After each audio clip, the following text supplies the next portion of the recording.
for the Form 1s and the Form 2s. From 4 p.m. until 4:30 p.m. we have English language for the Form 4s. And the last lesson for the day is Eswatini for the Form 4s from 4:30 p.m. until 5 p.m. And of course, a reminder about our social media platforms, which are YouTube and Facebook, where we are live right now from 2 p.m. of course until 5 p.m. You can use those platforms to join us. And of course, you can use the WhatsApp number to text us any questions that you might have during that specific lesson.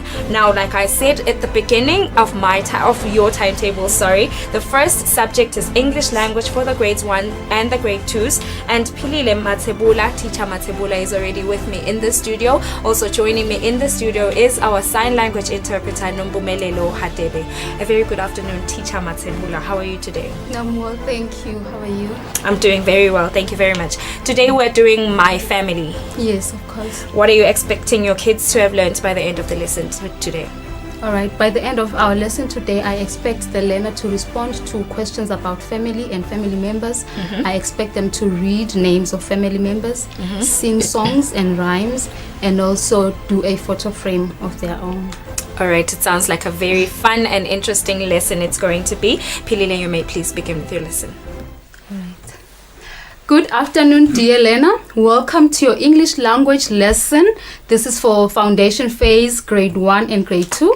Your teacher today is teacher Pilile Matebula. I hope that, dear learner, you are ready for your lesson and you've been taking good care of yourself. Now, in this lesson, dear learner, as I highlighted, I expect you to respond to questions related to family members. I also expect you to read names of family members, sing a song and a rhyme to develop your awareness of rhymes. And lastly, dear learner, we are going to get creative today and make photo frames. Now, dear learner, I am in Babane. It is a Wednesday today. The weather is cloudy. But today, for our daily routine, we shall be doing months of the year. We will be doing months of the year. I would like you to look at my chart, dear learner, there, and let us read together. Months of the year. Months of the year. Now, dear learner, how many months are there in a year? There are 12 months in a year. Let's say it together. There are 12 months in a year. Now, dear learner, we are going to say these months together from January to December. Let's start. January, January,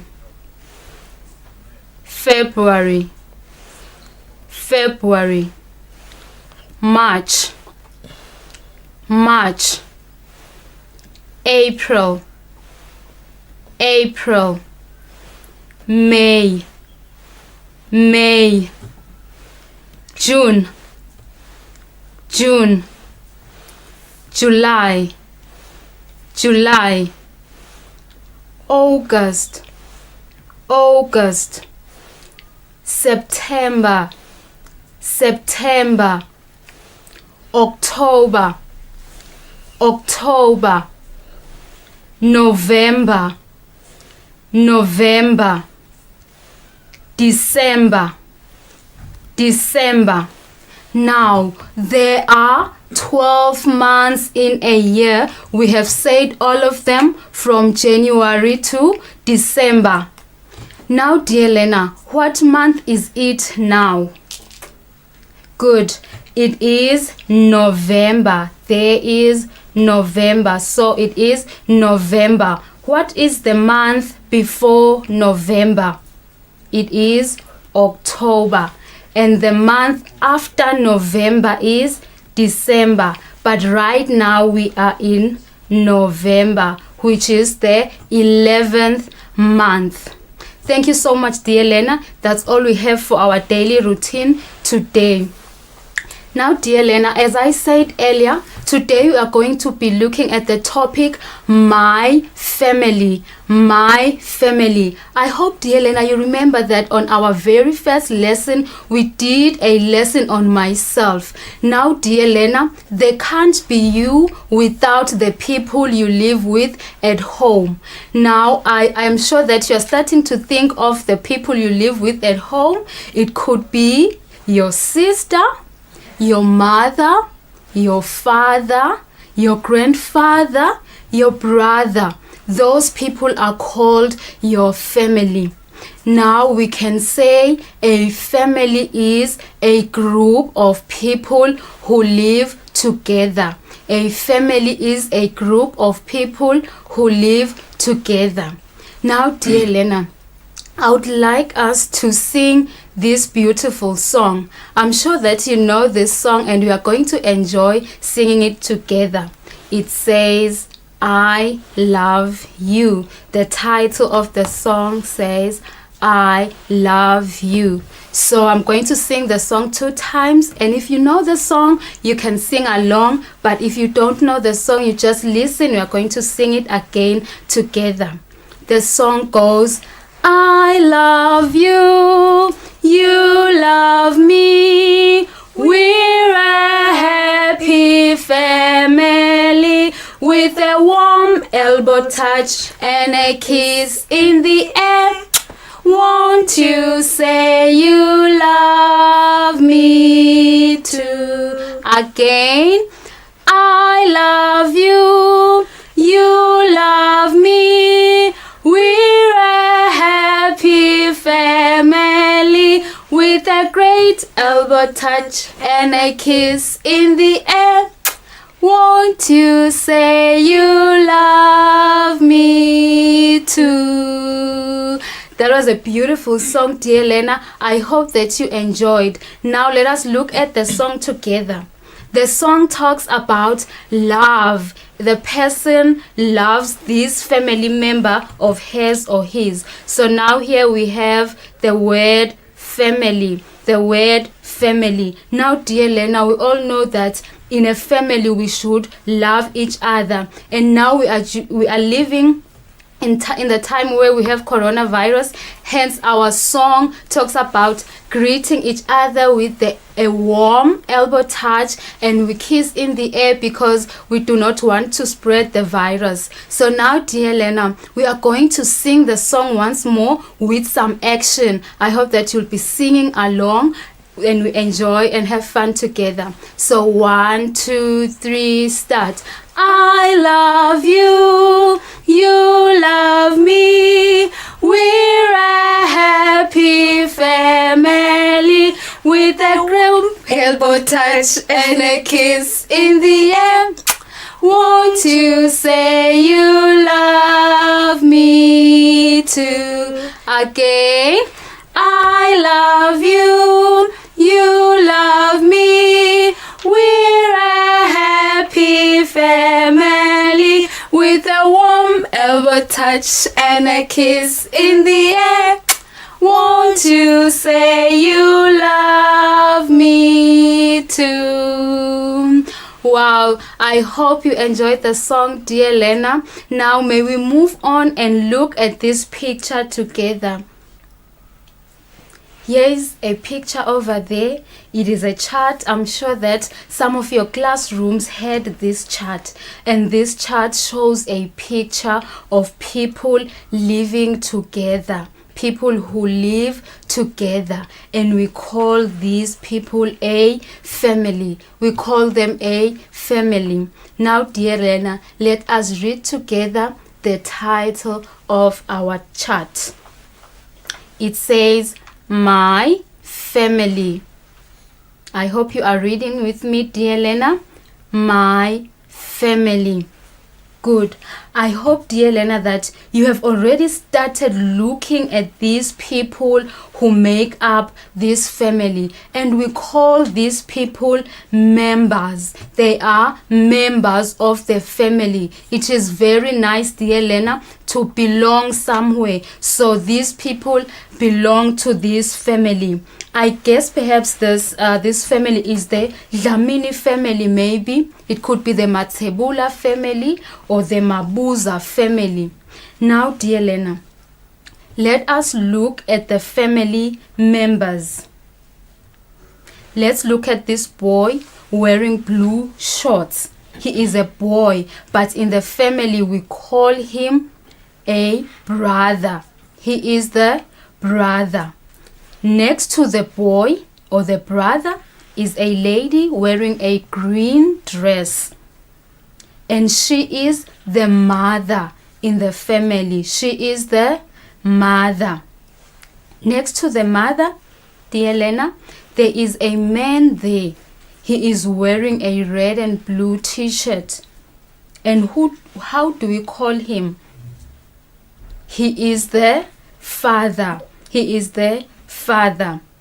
In front of the man, there is a little girl. And what do we call this girl? She is the sister. She is the sister. Next to the father, there is an old lady wearing a blue and orange dress.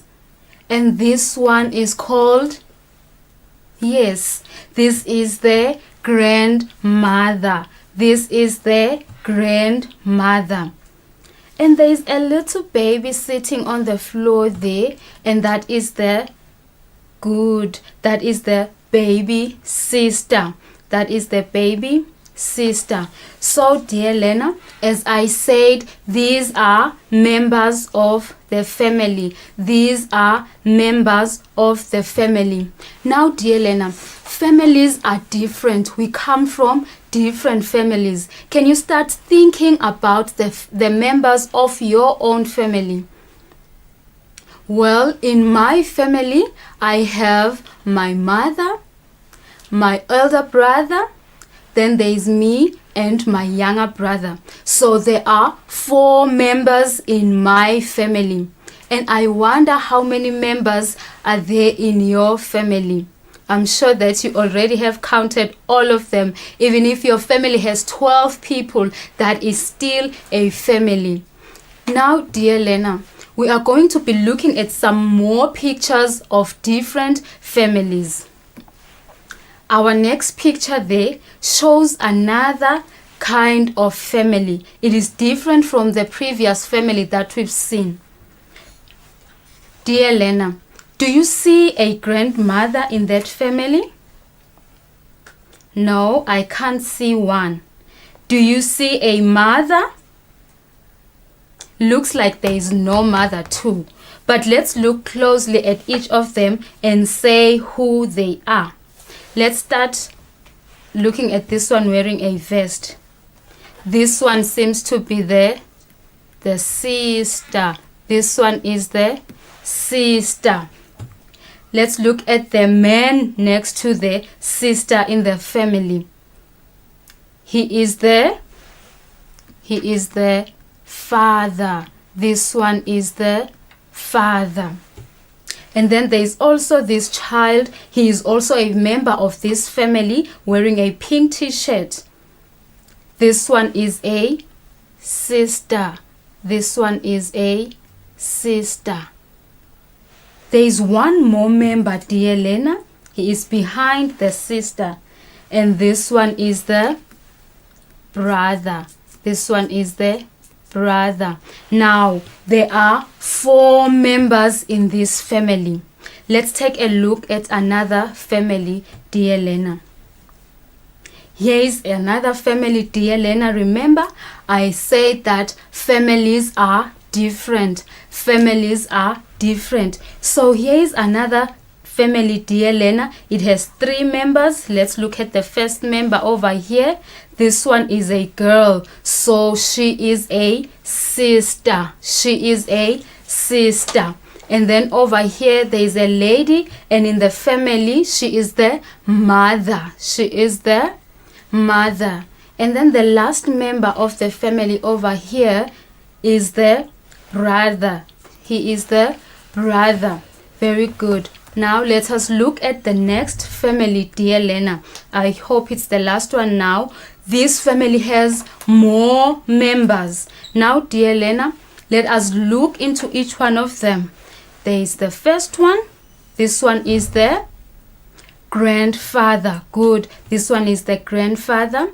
In front of the grandfather, there is the grandmother. That one is the grandmother. And over here, he is a boy and he is sitting down. And this one is the, yes, he is the brother. Let's jump and get to this man who is wearing a yellow shirt. This one is the father. This one is the father. In front of him, there is a beautiful girl wearing a pink dress. And this one is the sister. This one is the sister. And lastly, there is one more lady sitting on a stool there, and she is the mother. She is the mother. So this family has how many members? Let's count. 1, 2, 3, 4, 5, 6 members. So there are 6 members. So now, dear Lena, may we look at the previous family. That's the previous one. Then we have this one. So these two families are different. On our previous lesson, we learned about describing objects. So now we can say that this is a big family and this one is a small family. So this one is a small family and this one is a big family. Now, let us move on, dear Lena. I said that we are going to also read names of family members. So here is a chart with family members. We are going to read together, dear Lena. Family members. Again, family members. Grandfather. Grandfather. Grandmother. Grandmother. Father. Father. Mother. Mother. Brother. Brother. Sister. Sister. I hope you are reading together with me, dear Lena.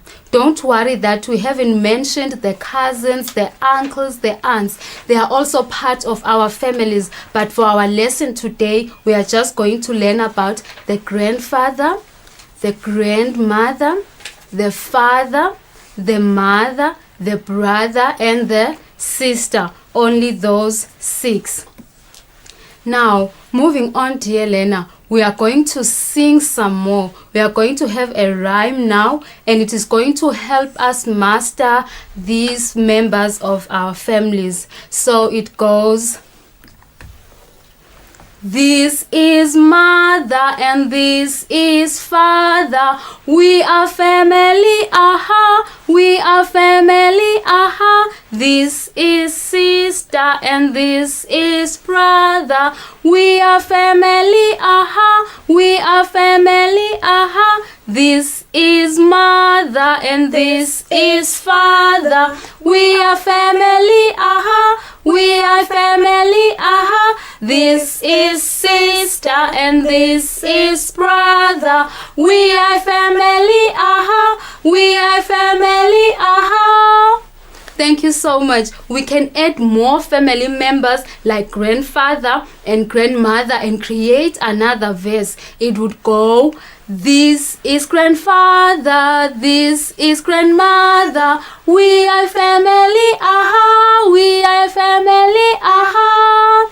So it's a beautiful song, dear learner. And for our next activity, I need you to remember these members of the family, because I'll be showing you a picture with members of the family, and once you see a tag, there is a number on each one's chest. Those that are written 1, we are going to begin with that set. There are 2, so we are going to begin with those, and those written 2 on their chests, we are going to then come sing about them. Then lastly, those written 3 on their chest, we are going to also sing. In this exercise, I want you to identify the members of the family. Okay, so now here is the picture. I hope you can see that there are those that are written 1. I am not going to say who they are. You are going to say it in the rhyme. And then those that are written 2, they are also going to say them. Then the ones written 3. So now, dear learner, I hope you are ready. Let us begin. This is grandfather, this is brother, we are a family, aha, we are a family, aha. This is grandmother, this is sister, we are a family, aha, we are a family, aha. This is father, this is mother, we are a family, aha, we are a family, aha. Let's say it once more, dear learner, starting with the number 1s, then number 2s, and lastly number 3s. 1, 2, 3, start. This is grandfather and this is brother. We are family, aha. We are family, aha. This is grandmother. This is sister. We are family, aha. We are family, aha. This is father and this is mother. We are family, aha. We are family, aha. Thank you so much. I'm sure you're rolling on your floors right now. I hope that you were singing. Our last activity, dear learner, is making a family photo frame. I hope that you're already excited. You are going to make something of your own. Now, dear learner, I'd like you to look at these things that I need you to have. You can do this after the lesson. I'm just going to show you the things that you need to use when making your own photo frame. So here are the things, dear learner. I would like you to have a clean sheet of paper like this one over here, a pair of scissors, glue, a string, a pencil because you're going to write, some pictures cut out from magazines or old books, and then these strips are also taken from this box right here. This is an old box. It could be a box of cereal, cornflakes, wheat bix, or anything that you may have that you no longer use. This shows us that the things that we have at home can be reused, recycled to make beautiful things. Now we are going to make a family photo frame. So there I have this title, Making a Family Photo Frame. So this is how you are going to make it. You listen as I tell you how you are going to make it. So you are going to have a box. It doesn't matter how big it is. Then you are going to use this pair of scissors to cut it into a desired shape. For me, I used a rectangular shape, like you can see this box that I have here.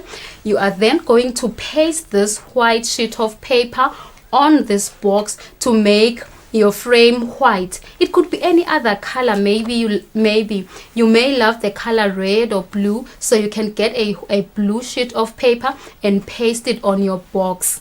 So after pasting that sheet of paper, it could be white, you can then use these strips, any color of your choice, to make a border line, so that your picture is beautiful. You can then start pasting any beautiful pictures cut out from magazines, just like this one.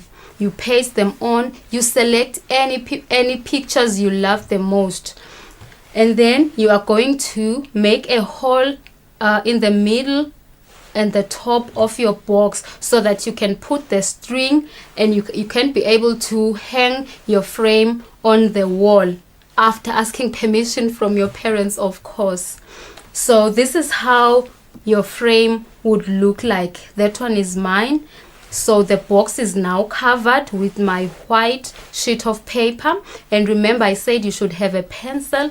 That is why I have this title here written My Family. It's written My Family. So you are going to use your pencil to write that, so that we know that you have made a frame of family members. So in this family, there are 3 members. There is the mother, the father, and probably you. So there are 3 members in this family. I know, dear Lena, and I'm hopeful that you are going to make beautiful photo frames than mine. I know that you are creative. You can just do beautiful things. So now, if you don't have pictures to cut out from magazines, you can also draw your own and color it. So that's the end of our lesson, dear Lena. And looking back at our lesson today, this is the things that we did. We talked about family. We talked about how a family is a group of people living together. And we talked about how family loves one another in our song that we sang. We also read names of family members. That is grandfather, grandmother, father, mother, sister, and brother. And I said that there are other family members which we didn't talk about on our lesson today, but they are still part of our family. We also sang a song and said a rhyme about family members, which helped you identify family members in a picture. And lastly, I taught you how to make a frame, and I'm hopeful that after this very lesson, you are going to go gather those items and start doing your own photo frames. And I believe that your parents are going to love what you would have done. That is the end of our lesson, dear Lena. I hope that you are going to keep safe and you are going to wash your hands with soap and water. Remember the warm elbow touch and kissing in the air to avoid coronavirus. Thank you so much. Bye. Thank you so much, Teacher Mathebula. What a fun and lovely lesson that was. We're hoping your grade 1s and 2s actually enjoyed it, and we'll be seeing you soon, I'm sure. I'm hopeful. Thank you. Thank you so much. All right, grades 3 and 4, please get closer to the screens. Up next is mathematics with Tolagele Gunene. We will be right back after this.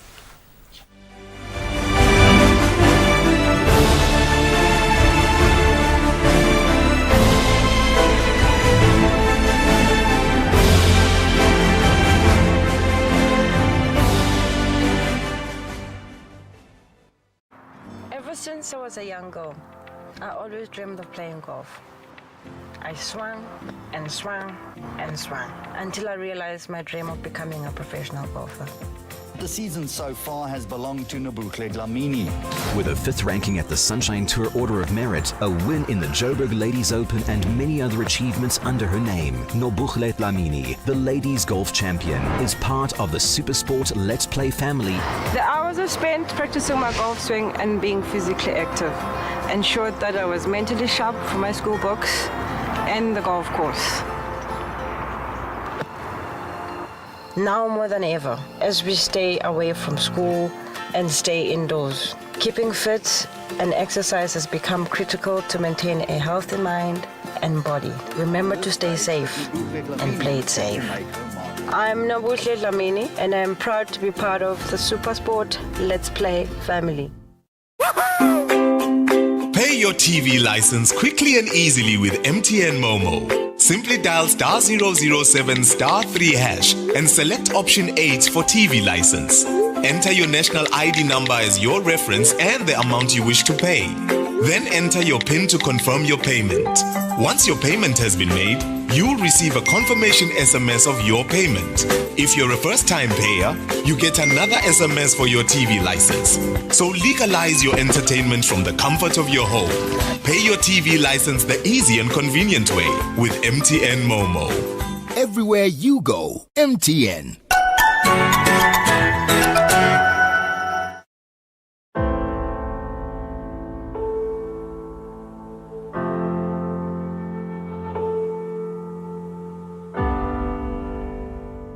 It is important every now and then to check, am I still in the receiving hand of God, or am I in the receiving hand of the lies from the enemy? Salvation is free because Christ paid for everything, and that's true. but discipleship will cost you everything. Love each other as if your life depends on it. As a canvas reflects the nature of a personality or an artist, so creation teaches us about who God is. We are made great by becoming small. We are exalted when we're humble.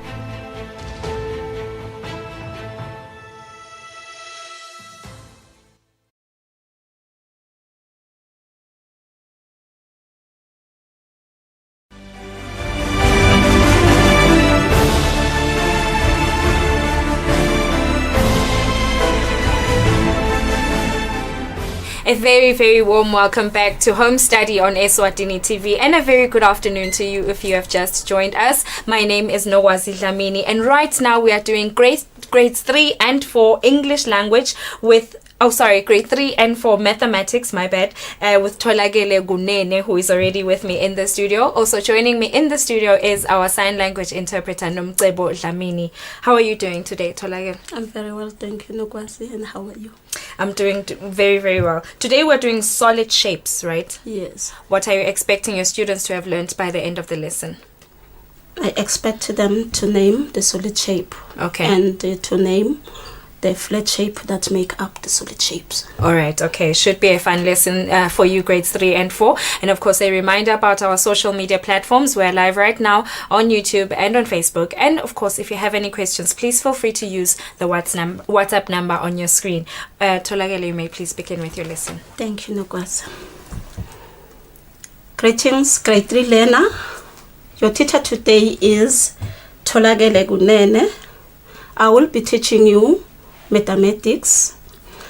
Bring along your learning materials, which are the mathematics workbook and the pencil. Our topic today is about solid shapes. We learn about solid shape, dear learner, in order to find out what can be packaged in them or how much they can carry.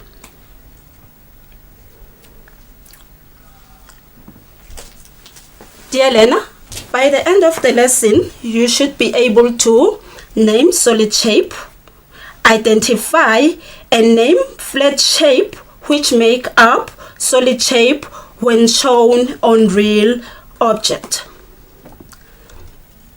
Words that will be used regularly in our lesson, dear learner, are flat shapes, solid shapes. What is a flat shape? A flat shape, it is a closed figure on a flat surface that is formed by lines that are curved, straight or bowed. Sometimes, dear learner, we call flat shapes plane shapes. For example, dear learner, let us look at this shape. This shape, it is a triangle. It has a flat surface. Dear learner, what are solid shapes? Solid shapes are objects that are made up of flat shapes. For example, dear learner, let us look at this box. It is made out of rectangles. There is a rectangle here, a rectangle here, a rectangle here, a rectangle here, a rectangle here, and a rectangle here.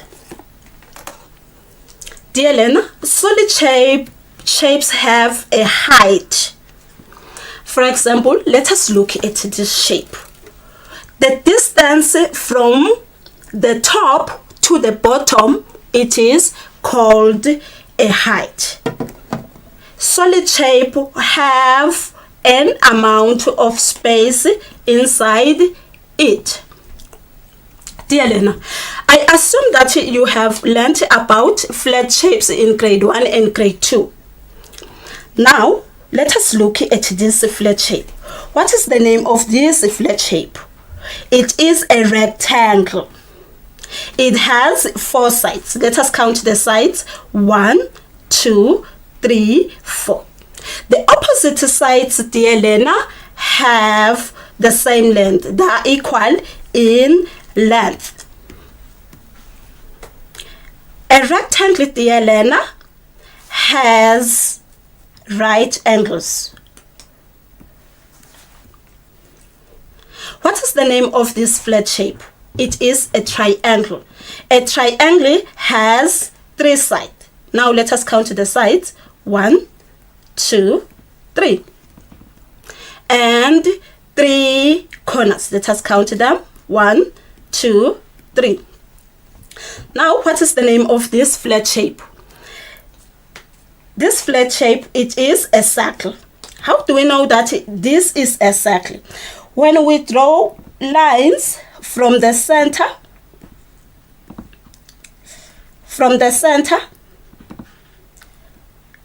the lines have the same length or the same distance. Now let us look at this shape. This shape, it is a square. It has 4 sides that have the same length and 4 right angles. Dear learner, I also assume that you have learned about flat shapes in grade 1. Solid shapes in grade 1 and grade 2. What is the name of this solid shape? It is a cube.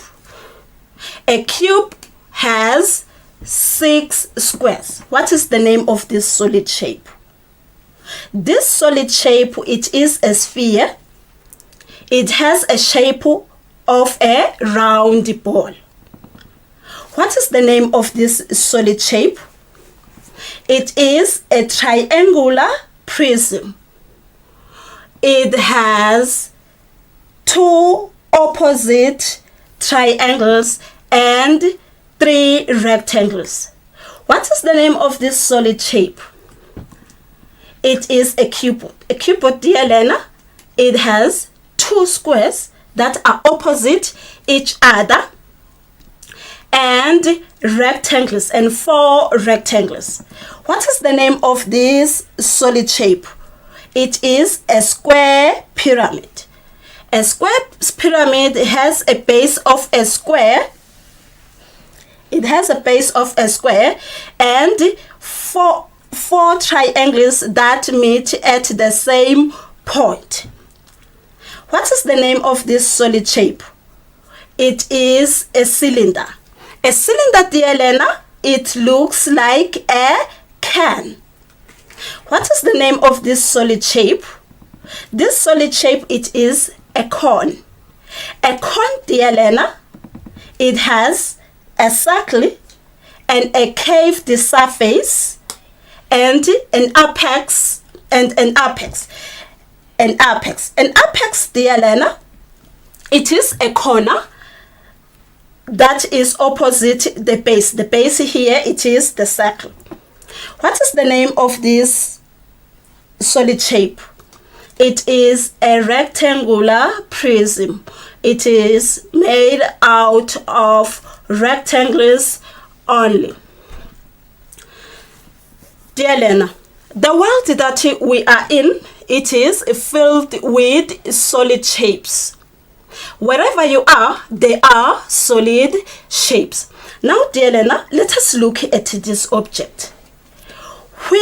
Let us read this question. Which solid shape does each object looks like? What is the name of this object? It is a ball. Which solid shape does the ball looks like? It looks like a sphere. Remember, dear learner, we said a sphere, it has a shape of a ball. Now, what is the name of this object? It is a book. Which solid shape does the book looks like? It looks like a rectangular prism. Why do we say it is a rectangular prism? Because the book, it is made out of rectangles all the sides. Now, what is the name of this object? It is a piece of cheese. What solid shape does the piece of cheese look like? It is a triangular prism. A triangular prism, it has two triangles and 3 rectangles. What is the name of this object, dear Lena? It is a birthday cap. Which solid shape does the birthday cap looks like? It looks like a cone. What is the name of this object? It is a dice. Which solid shape does the dice looks like? It looks like a cube. A cube has 6 squares. You can see that the dice here, it is made up of squares. Now, let us look at this shape. What is the name of this shape, of this object? It is a box of tissues. Which solid shape does the box of tissues looks like? It looks like a cube. A cupid, dear Lena, it is made out of rectangles, 4 rectangles and 2 squares that are opposite each other. Now, let us look at this object. What is the name of this object? It is a pyramid. Which solid shape does the pyramid look like? It looks like a square pyramid. Why do we say it's a square pyramid? Because you can see that here the base, it is a square and there are 4 triangles that make up this pyramid. Now, dear Lena, what are these objects? These objects are cans. Which solid shape do these cans look like? They look like a cylinder. Remember, dear Lena, we said a cylinder, it looks like a can. Now, dear Lena, let us name the flat shapes which make up the following solid shapes. This is a cube. Which flat shape make up a cube? Dear Lena, this is a cube. It is made out of squares. Let us count the squares that make up the cube. 1, 2, 3, 4, 5, 6. There are 6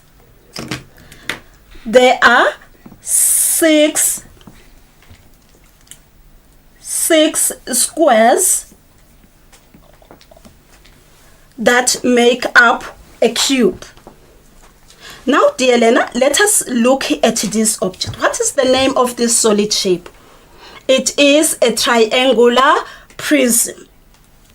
Now, dear Lena, let us count the flat shapes that make up a triangular prism.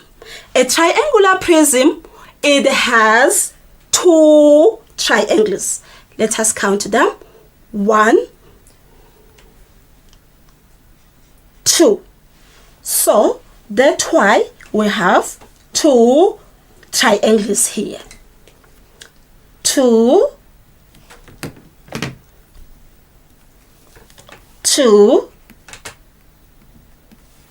triangles.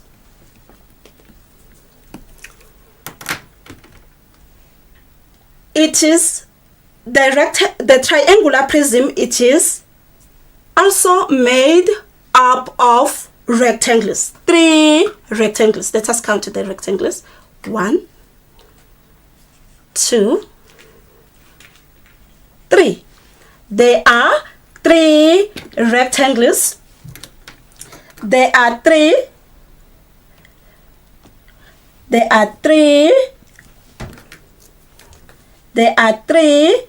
rectangles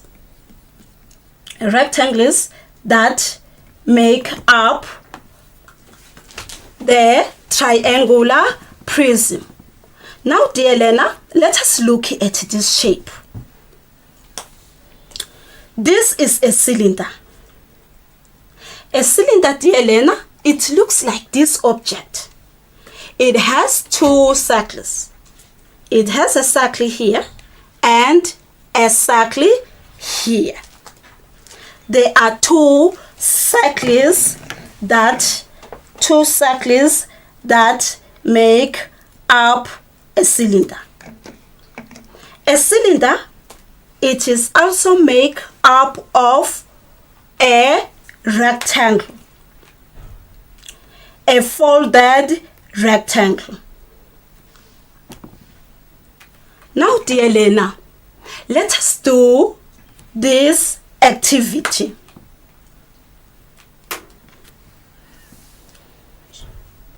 Let us do this activity.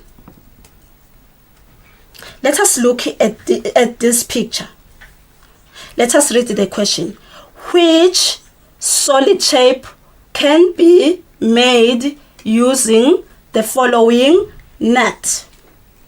Here you can see that they are nets, and here these are solid shape and these are nets. Let us look the net number 6. When we look at the net number 6, you can see that they are squares that are connected. Let us count the squares.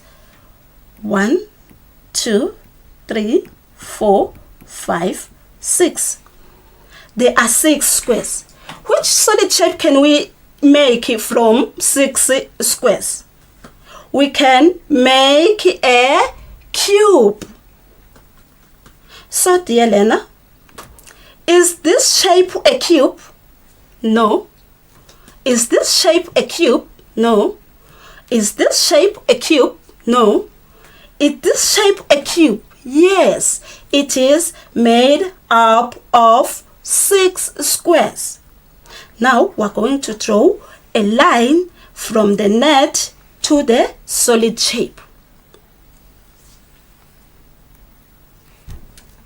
Now let us look at this net.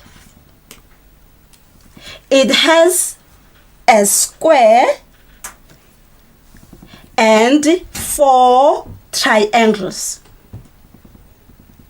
Which solid shape can we make from this net?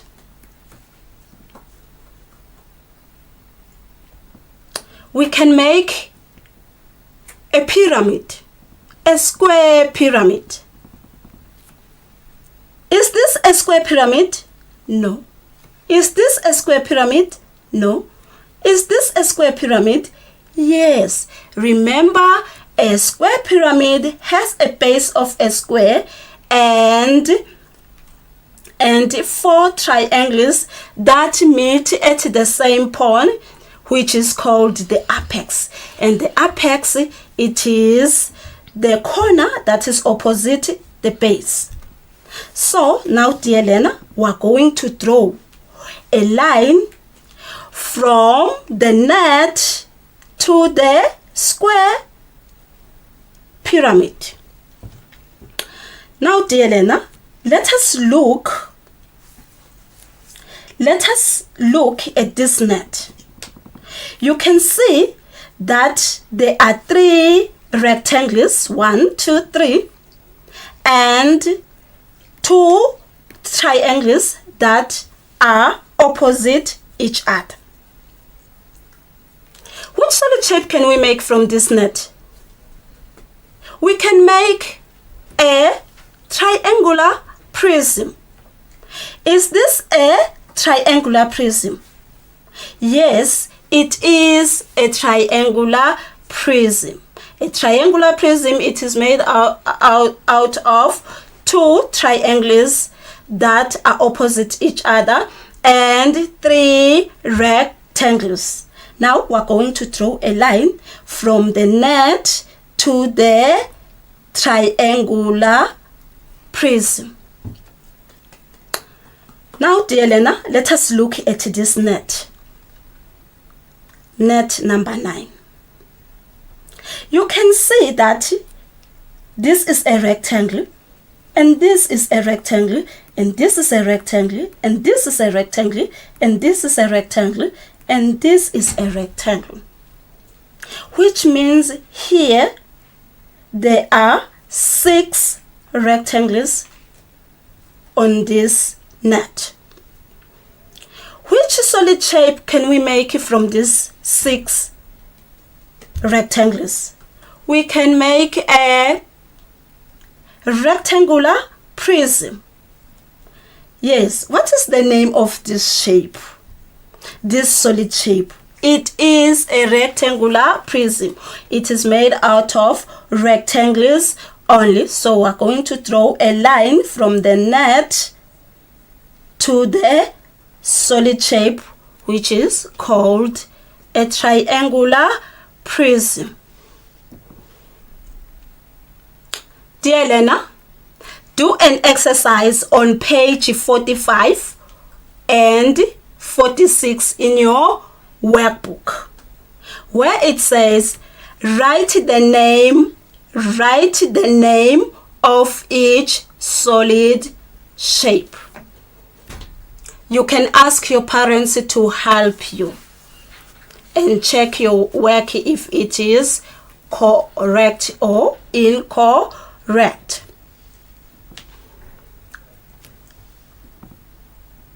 In conclusion, dear learner, we have learned about solid shape. We named the solid shape. Solid shapes are made out of flat shape. They have a height and amount of space inside it. Thank you, dear learner. Over to you, Nogwazi. Thank you so much, Teacher Gunene, for your lovely mathematics lesson. We're hoping your students loved it and we'll hope to see you soon. Thank you. Thank you so much. All right, grades 3 and 4, please do not go anywhere. Up next is your English language lesson with Mr. Sicelo Dlamini. We will be right back after this.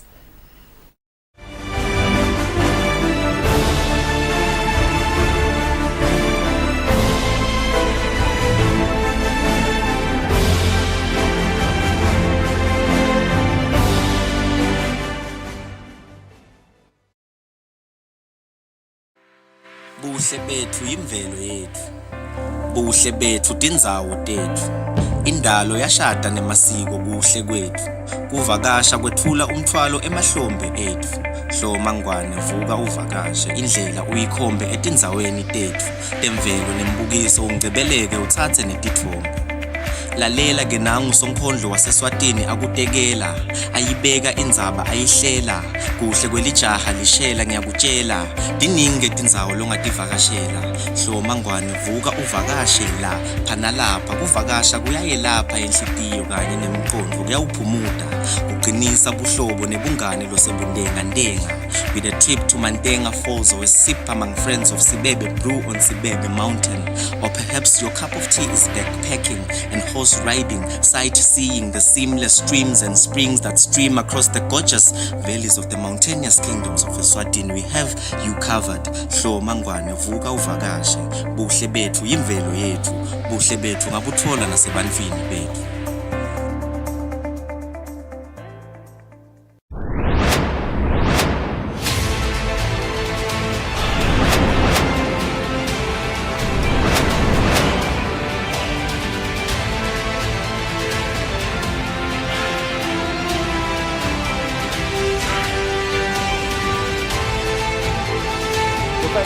yeqeda i-HIV kanye namalaria fever.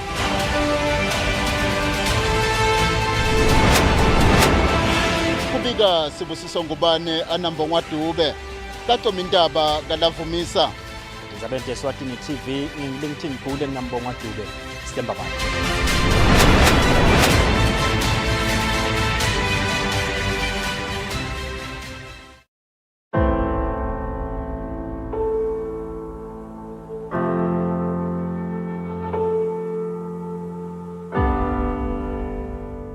It is important every now and then to check, am I still in the receiving hand of God, or am I in the receiving hand of the lies from the enemy? Salvation is free because Christ paid for everything, and that's true.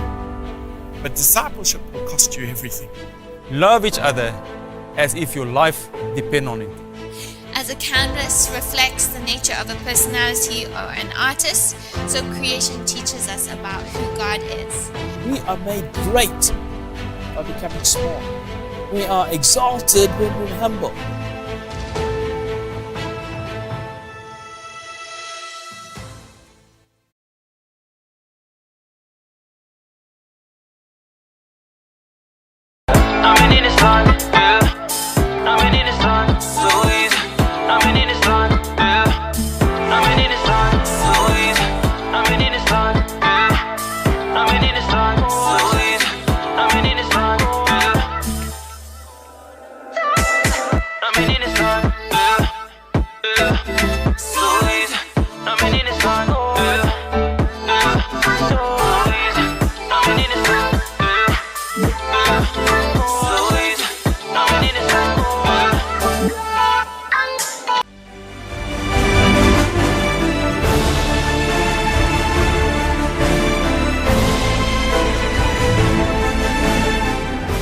A very warm welcome back to Home Study on Eswatini TV, and a very good afternoon if you have just joined us. My name is Nogwazi Dlamini. Right now we are doing grade 3 and grade 4 English language with Mr. Stelo Dlamini, who is already with me in the studio. Also joining me in the studio is our sign language interpreter, Nombumelelo Hatebe. How are you today, sir? I'm good, Nogwazi, and you? I'm very well, thank you very much. Today we're doing a descriptive composition. Oh, yes. Alright, what are you expecting your students to have learned by the end of the lesson? I expect that my learners should be able to describe the word descriptive composition. Okay. And also to be able to write a descriptive composition. Alright, thank you so much for that, sir. Grade 3 and grade 4. I hope that you are ready for your lesson. And of course, a reminder about our YouTube and our Facebook platforms where we are live right now. And of course, you may join us there, of course. And of course, to use the WhatsApp number that is on your screens right now, to use it to ask us any questions that you might have, grade 3 and grade 4. Alright, sir, you may please begin with your lesson. Thank you so much. It's a very good afternoon, grade 3s and 4s. Again, this is Mr. Dlamini, your English language teacher. I am glad to be with you even today.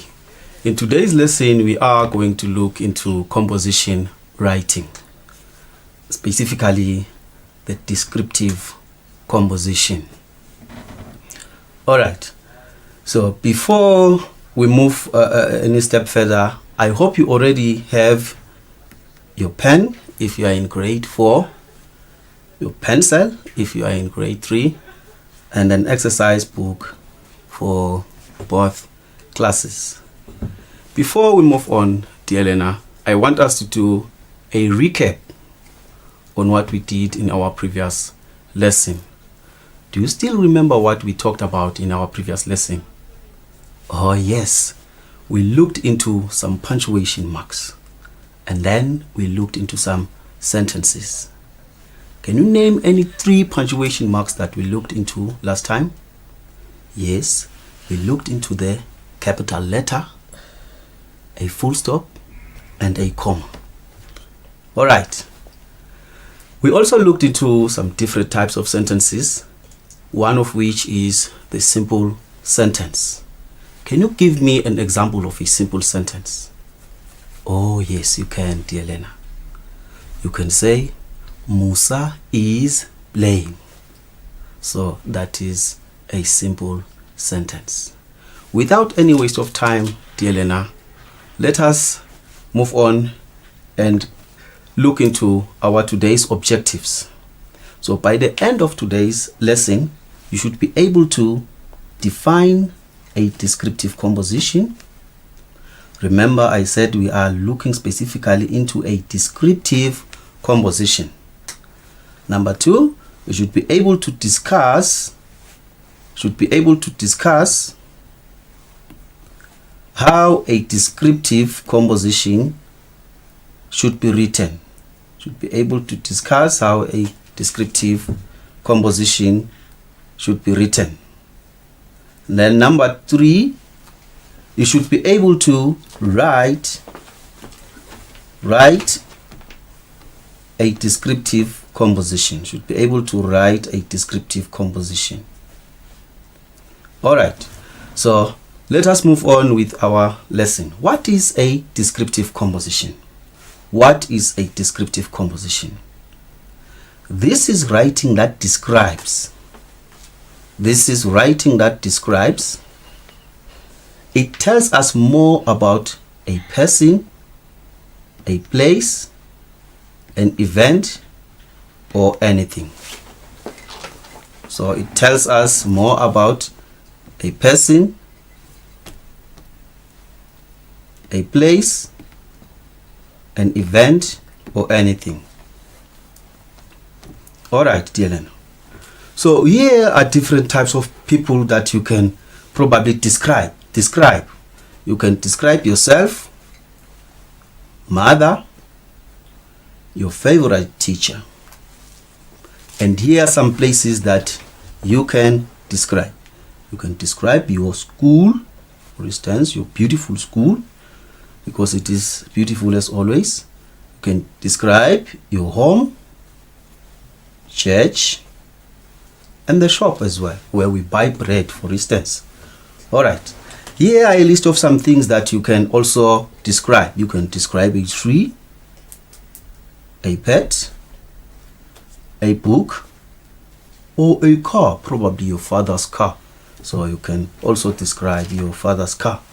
And lastly, you can also describe some events, like for instance, a birthday party, a wedding, and a soccer match. Okay, let us move on. In this type of composition, you need to use more adjectives. Do you remember what an adjective is? Oh yes, you do, dear learner.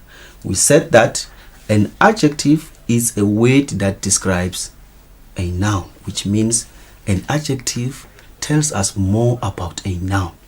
Like for instance, you can say a beautiful girl. The word beautiful is a what? It is an adjective because it is telling us more about the what? The girl.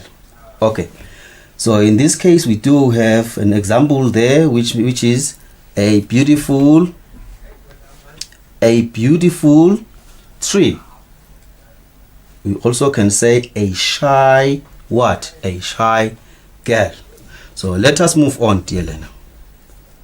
Let us look at the importance of writing a descriptive composition. Why is it necessary for us as learners to write a descriptive composition?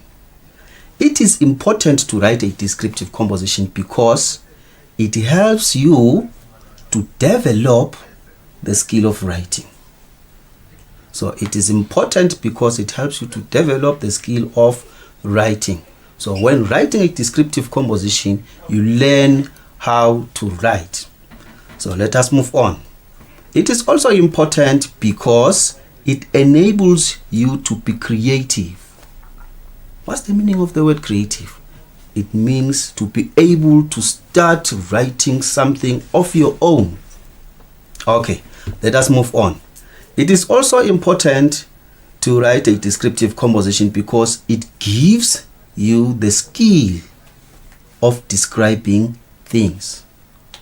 Like for instance, when you are talking to your mother, probably you saw a man in town and you want to describe that man to your mother. You need to use some adjectives. You can say, Mom, I saw a tall, dark man in town, which means the man was tall and then in complexion he was dark. So you are describing, you are making your mother to have that mental picture of that person that you actually saw in town. So let us move on, dear learner. Okay. The important things that you need to remember when you are writing a descriptive composition. Here are the things. There are 5 of them. Please, dear learner, bear in mind, these things are very, very important. You will need to bear these things or put these things at the back of your mind from today up until you finish school, or probably until you reach university level. This is what is very, very important. Okay. Always start writing a composition on a new page. That is very, very important. So whenever you want to write a composition, start writing it on a new page. That's very, very important. Number 2, punctuation marks should be what? Carefully used. So when using some, remember that when starting a sentence, you begin with a capital letter, and at the end, you put a what? A full stop.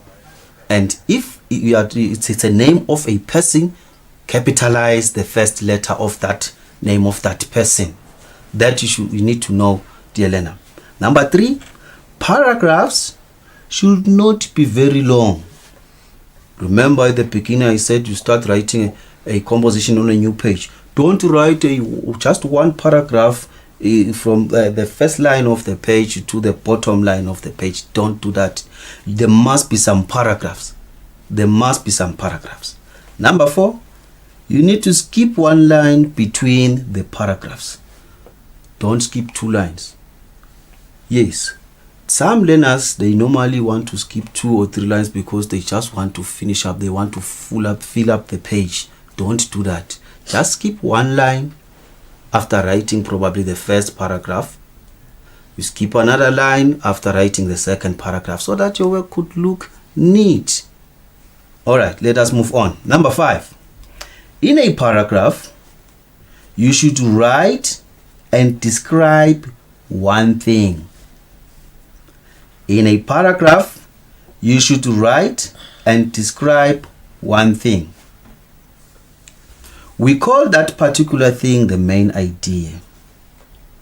Like for instance, let's say you are describing your teacher, Mr. Dlamini. So you want to talk about my dress code. In that paragraph, you need to only talk about the dress code. Probably in the next paragraph, you need to talk about my complexion, how I look like. You talk about my complexion. In the third paragraph, you wanted to probably to talk about my voice. So don't jumble up things. Put them in order. Put them in order. Each paragraph should have a main idea. All right. Let us move on. Let us move on, dear learner. Let us move on. A descriptive composition. A descriptive composition should have the following. It should have a topic, an introduction, the body, and a conclusion. Let me repeat that once again, dear learner. It must have a topic, an introduction, the body, and a conclusion. Once you have done that, my dear learner, be sure that you will really scoop some marks in your composition. Okay, let us move on and look at there is a question that I have put aside for you here, dear learner. The question says, write a composition describing yourself. In fact, our lesson will be based on this question. Why? Because I want to show you how you go about writing a descriptive composition. So which means we will make some examples referring to this question, which says write a composition describing yourself. Okay, so when you come across a question like that, probably in the test or in the exam, don't just look at the question and write. You need to start by doing what? Talk about the question in your heart or in your mind. Before you do what? You start writing. you need to ask yourself some questions that will help you understand what you have to write.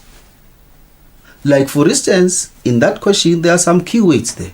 It says write a composition describing yourself. There are some keywords there. You are actually supposed to write a composition. What else are you supposed to do? You are describing. Whom are you describing there? You are describing yourself. So each time you come across a question like that, dear learner, whereby you are supposed to write a composition, think first before you attempt that question. Think first before you attempt that question. So let us move on, dear learner. Let us look at how you write the title of a descriptive composition. Where do you get the title? Why? Because some people may be frustrated. Okay. The title comes from the question.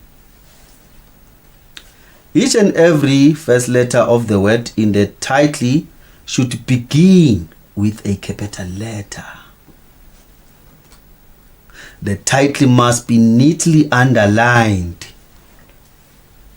The title should be at the center of the page.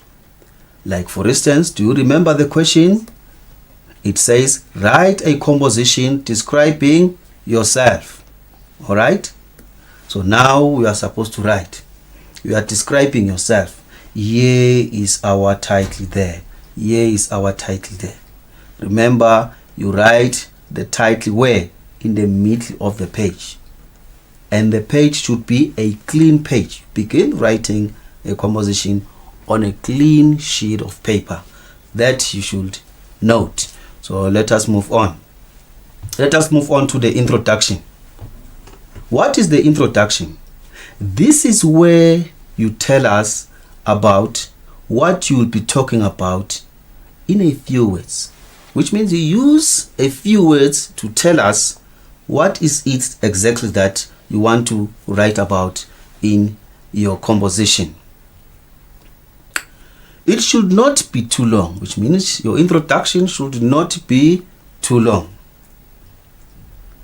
When you are describing a person, your introduction needs to have the name of the person, that is important, the age,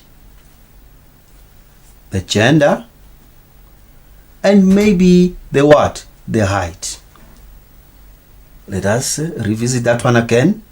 When you are when you are describing a person, your introduction needs to have the name of the person, age, gender, and maybe the what? The height. So let us now look at an example of an introduction. My name is Nosipho Malambe. I am a beautiful short girl and I am 10 years old. I come from a small village known as Kapula. Alright. My name is Nosipho Malambe. That is what? The name of the person who have written this descriptive composition. So which means the name of the person. I am a beautiful short girl. Girl there has got to do with what? With gender. Whether this person is a female or a male. I am 10 years old, which means that one is age. That's good. I come from a small village known as Kapula. So that is an addition just to show that you are indeed creative. So let us move on, dear learner. Let us now look at the body. So when you come to the body, after writing the title and then the introduction, all you need to do, you need to start then by planning. You just need to sketch your work. Why? Because now you are going to be writing some paragraphs. You can't just write a paragraph. You need to plan it first, that in my first paragraph, I want to talk about this. In my second paragraph, I want to talk about that. In my third paragraph, I will talk about this and that. You see that? I don't want you to jumble things up, dear learner. Why? Because once you do that, be definitely sure that you will lose some marks. Okay, here is how you plan your work. You need to start by throwing just a circle there. And then in the middle of your circle, you write the topic. Remember, our topic was myself. And then you throw some lines there.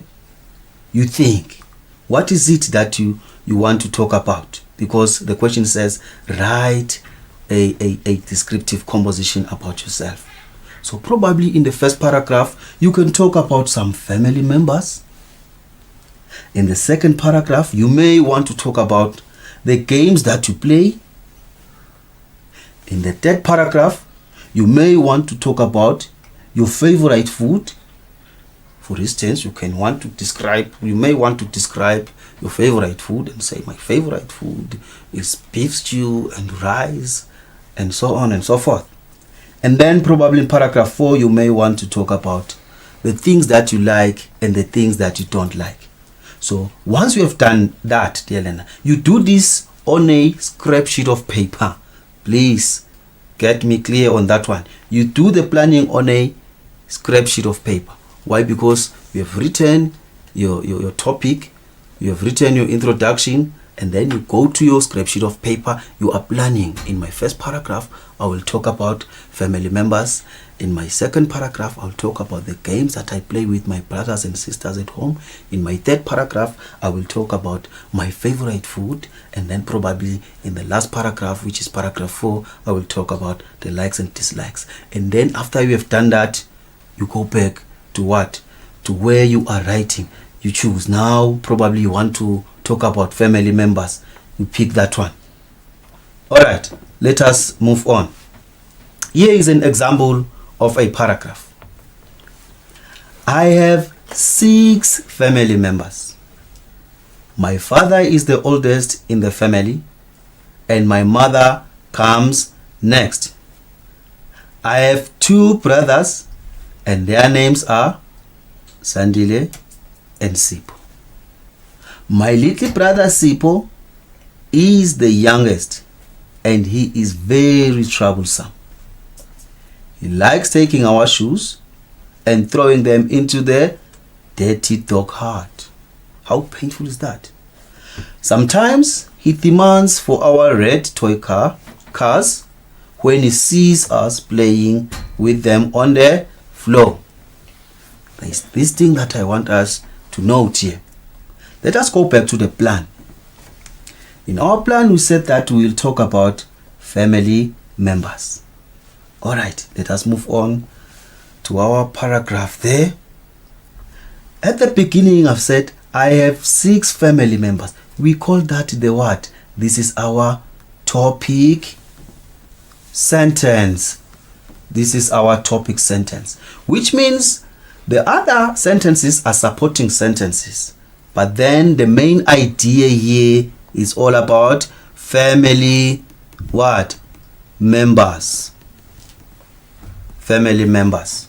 Like for instance, the family members include the father, who is the oldest in the family, the mother, who comes next, 2 brothers, and their names are Sandile, Sipo.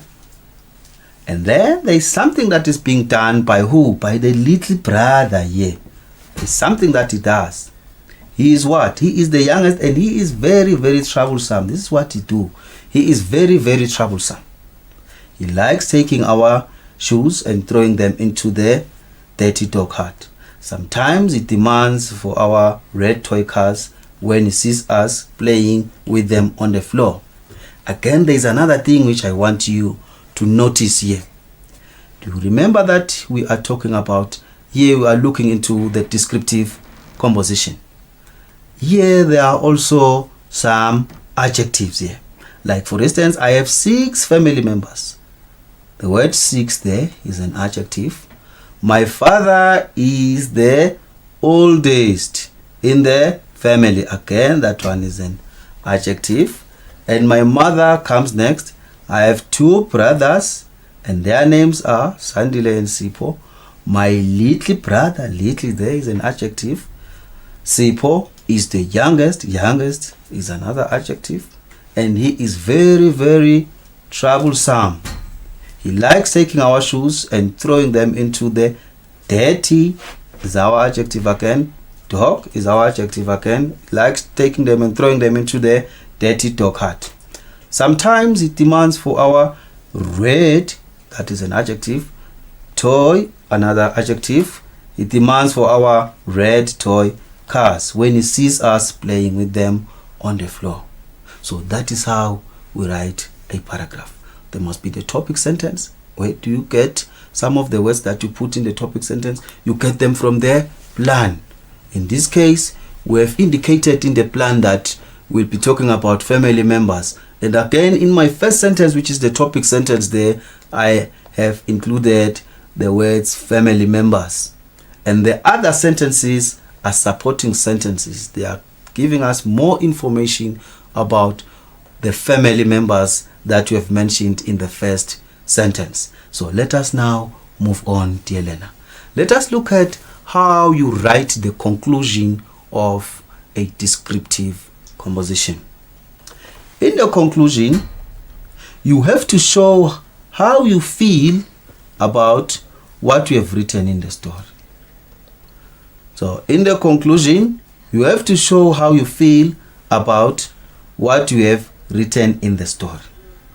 For example, based on the story that we have just read, you can say, that we have just been discussing, you can say, I really love myself and how I relate with everyone. So at the end you can say, I really love myself and how I relate with everyone. So now I want us to look into the what? The descriptive composition that we've been discussing in full. Now it is in full. So look at how I have written it. So the topic is up there and it is in the middle of the what? Of my page there. In fact, when you are writing, because your exercise books have got some lines, you write on the first line there and then your topic must be in the middle there. So now I've skipped a line. You see that? I've skipped a line there.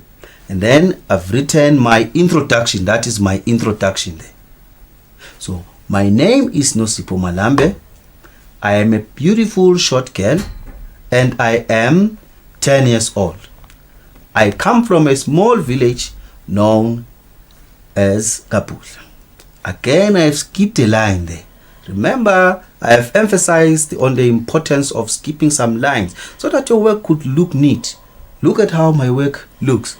It looks very, very, very neat. Alright, so now I'm continuing. That is what? My first paragraph. Remember, I said before you write the paragraphs, you start by doing what? You start by planning. We have planned already. Now I'm just giving you an overview of the rest of the descriptive composition. I have 6 family members. My father is the oldest in the family and my mother comes next. I have 2 brothers and their names are Sandile and Sipho. My little brother Sipho is the youngest and he is very troublesome. He likes taking our shoes and throwing them into the dirty dog hut. Sometimes it demands for our red toy cars when he sees us playing with them on the floor. So that one is the introduction and that is our body. And then again we do have another paragraph which forms our body. Now we are talking about games. Games are the most important things in my life. Sometimes we play jump rope, tennis, and hide and seek. Now, I don't like playing toy cars because they cause trouble in between me and my little brother. The game that I like the most is hide and seek. I like searching for my naughty brothers because when I grow up, I really want to search for thieves. Let us move on to the conclusion. I really love myself and how I relate with everyone. So that is the conclusion. So here is an exercise for you, dear learner. I want you to take your pen or your pencil to write for me a composition describing your favorite teacher. If you like, you can describe me. If you like. You can't describe me because I'm your teacher. Otherwise, dear Lena, this is what we've done today. We've defined a descriptive composition. We've discussed how a descriptive should be written, and again we have written a descriptive composition. I think that's all from me, dear Lena. See you next time. Thank you so much, Mr. Dlamini, for your lesson. Really, really wonderful lesson that was. We're hoping your grade 3 and 4s enjoyed it, and we'll be seeing you soon, I'm sure, for more English. Surely you will.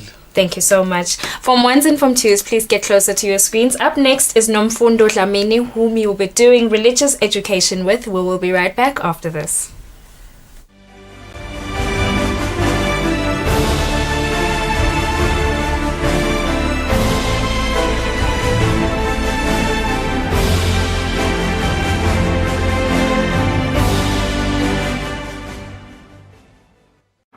Ever since I was a young girl, I always dreamed of playing golf.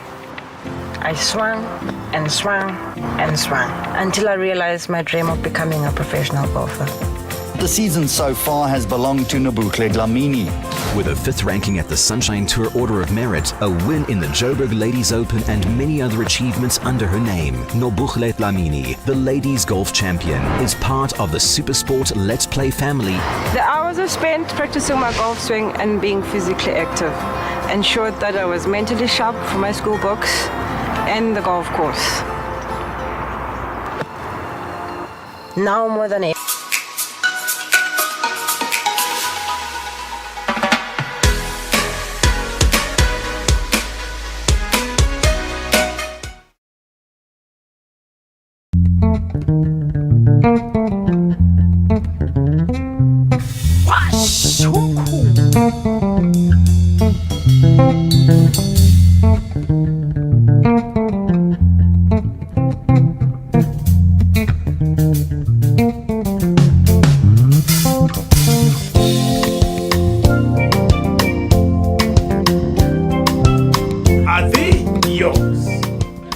Ngabukela ke washa umkhukhu every Sunday at 3 p.m.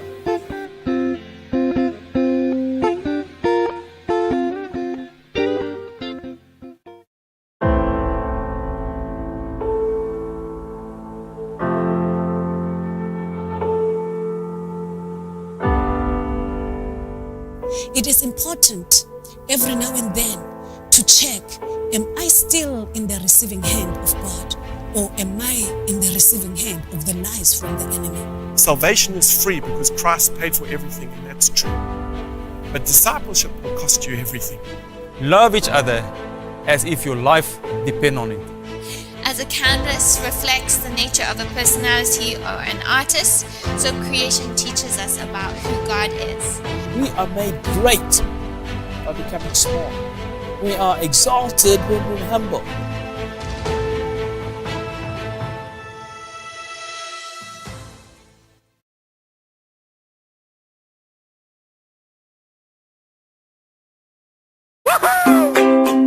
Pay your TV license quickly and easily with MTN Momo. Simply dial *007 *3 hash and select option 8 for TV license.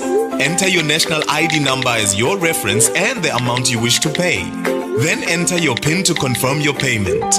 Once your payment has been made, you'll receive a confirmation SMS of your payment.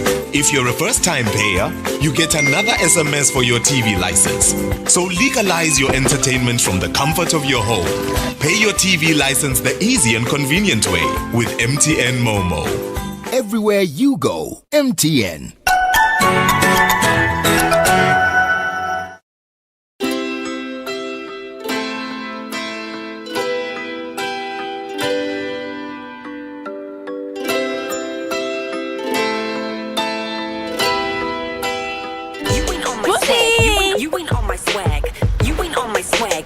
Swag radar. Hey girlfriend, call me. Hey, my name is Gigi Callahan. And Gigi's at the movie store. Haven't seen my life. I came here to say hello everyone. This is who I am. But let's go. You want a piece of me? Yeah, you know you wanna. Hey.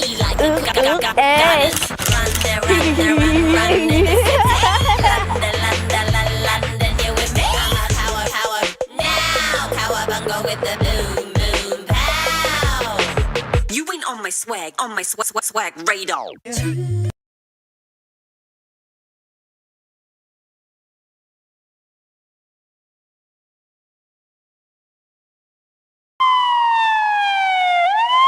Emaphoyisa neseve lolu hlelo lwakho loluqhamuka khona embuthweni wembube lolufundzisa kabanti liphindze licwayise sona phela seve ngato tindzaba tekuvikela bona kuqala. Thokotela uhlelo lwakho emaphoyisa nesive kuso sikhathi lesisha njalo ngabolesine ngensimbi yesihlanu ntambama khona la Eswatini TV.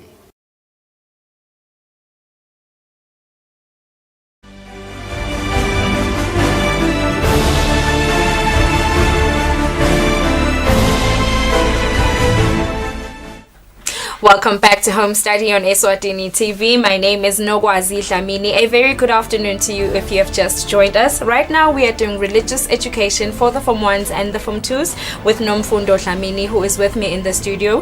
Also joining me in the studio is our sign language interpreter Nomcebo Dlamini. Nomfundo, how are you? I'm good, Nogwazi. How are you? I'm doing very well, thank you very much. Today we're doing the Sinai Covenant. Yes. What are you expecting your students to have learned by the end of the lesson?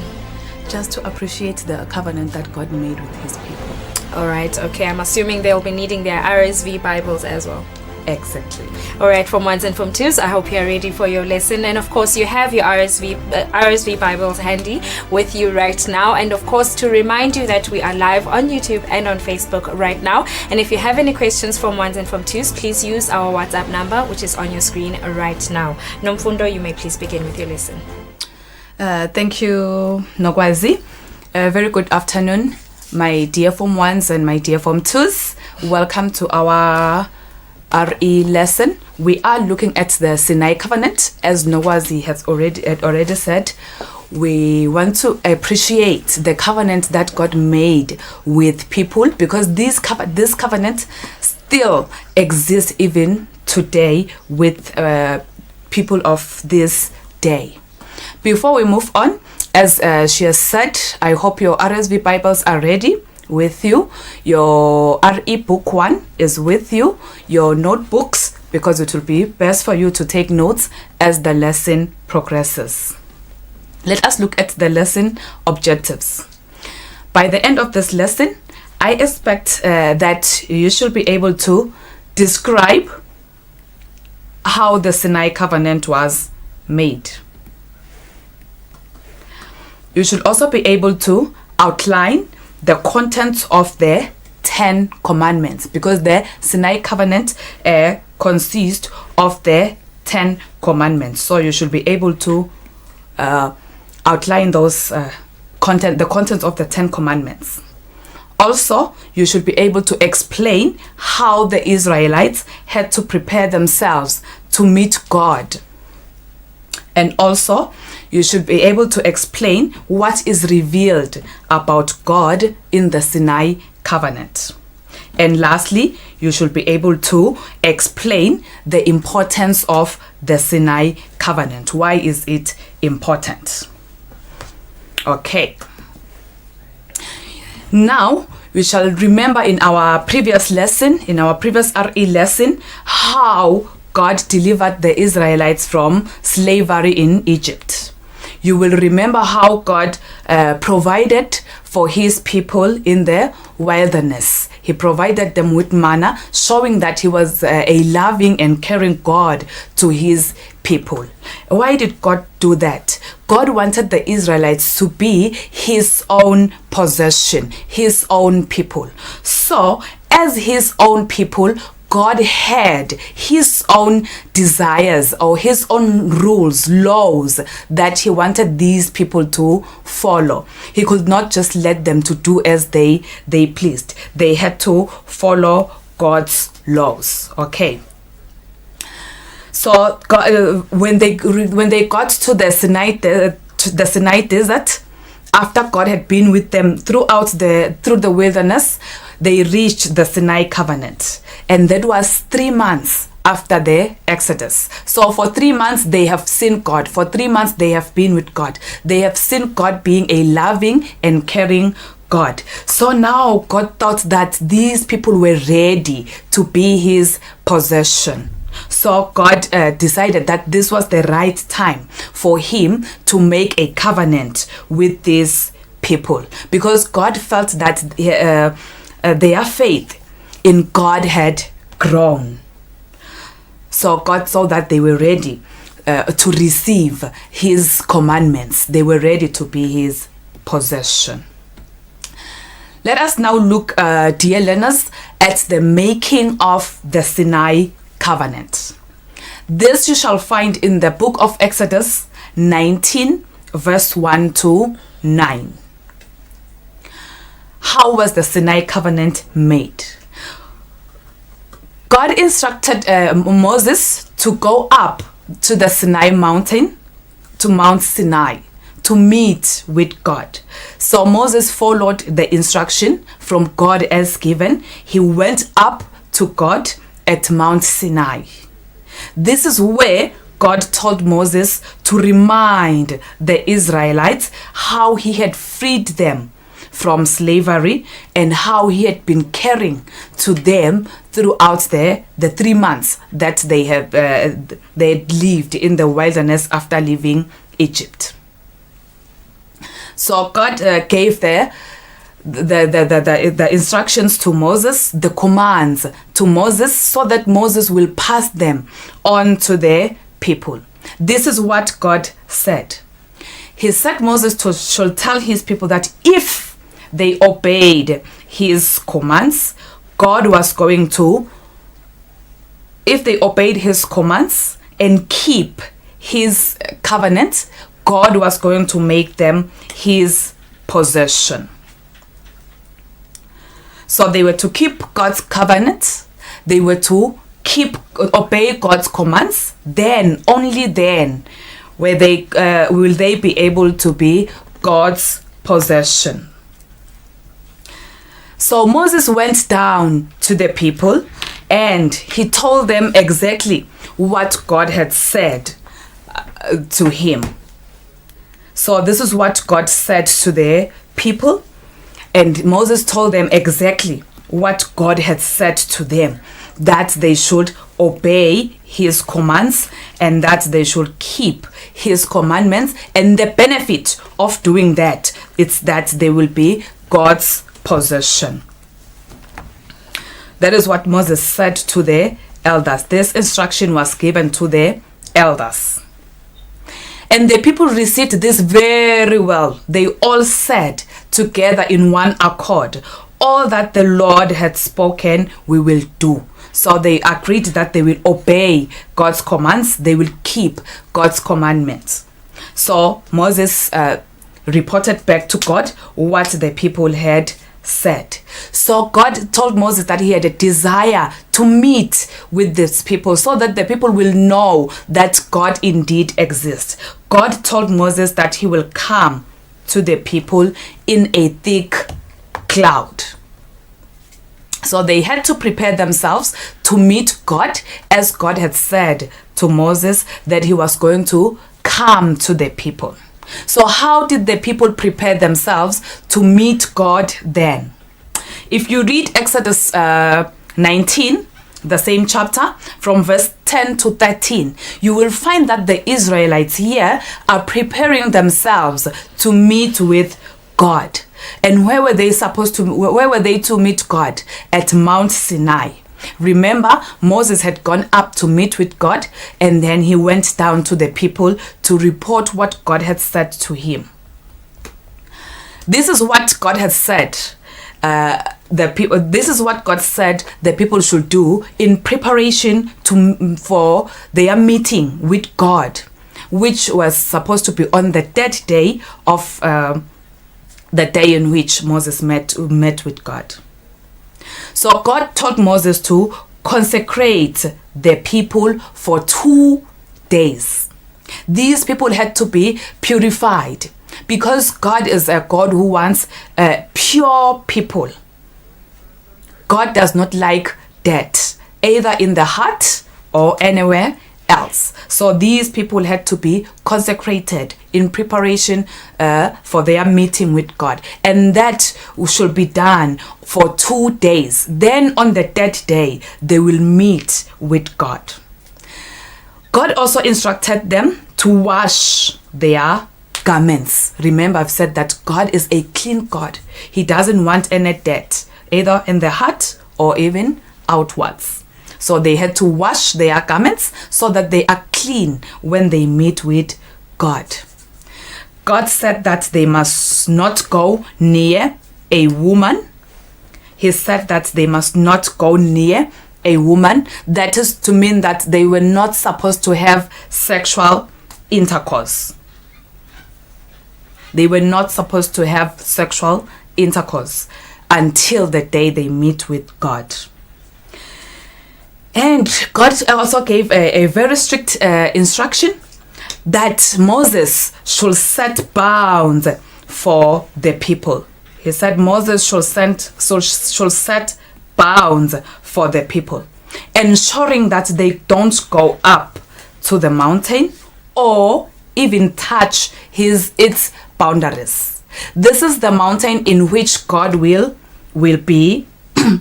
So God did not want the Israelites to go near that place as far as touching that place. They don't have to go up the mountain where God will be.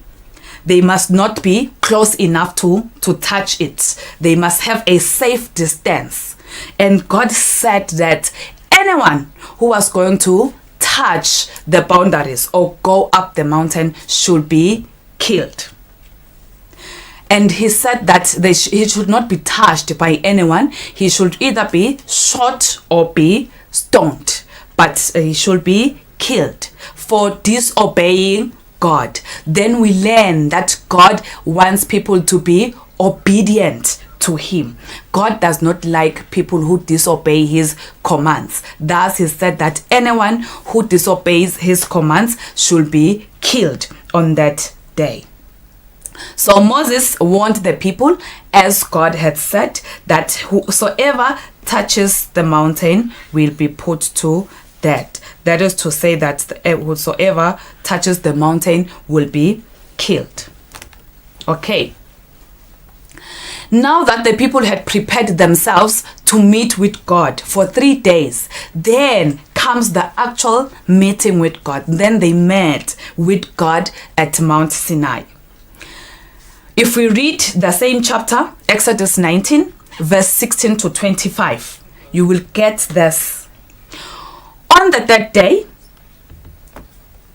the people went out. Moses called them out of the camps to go and meet God. And we are told in the Bible that there was thunder and lightning. So God appeared to the people in thunder and lightning. And we are told that a thick cloud was upon the mountain. The mountain was covered by a thick cloud. A very loud trumpet blast, and they all trembled. They were all scared. This was the first time something like this ever happened to the Israelites. They've never seen such. And remember, they were expecting God.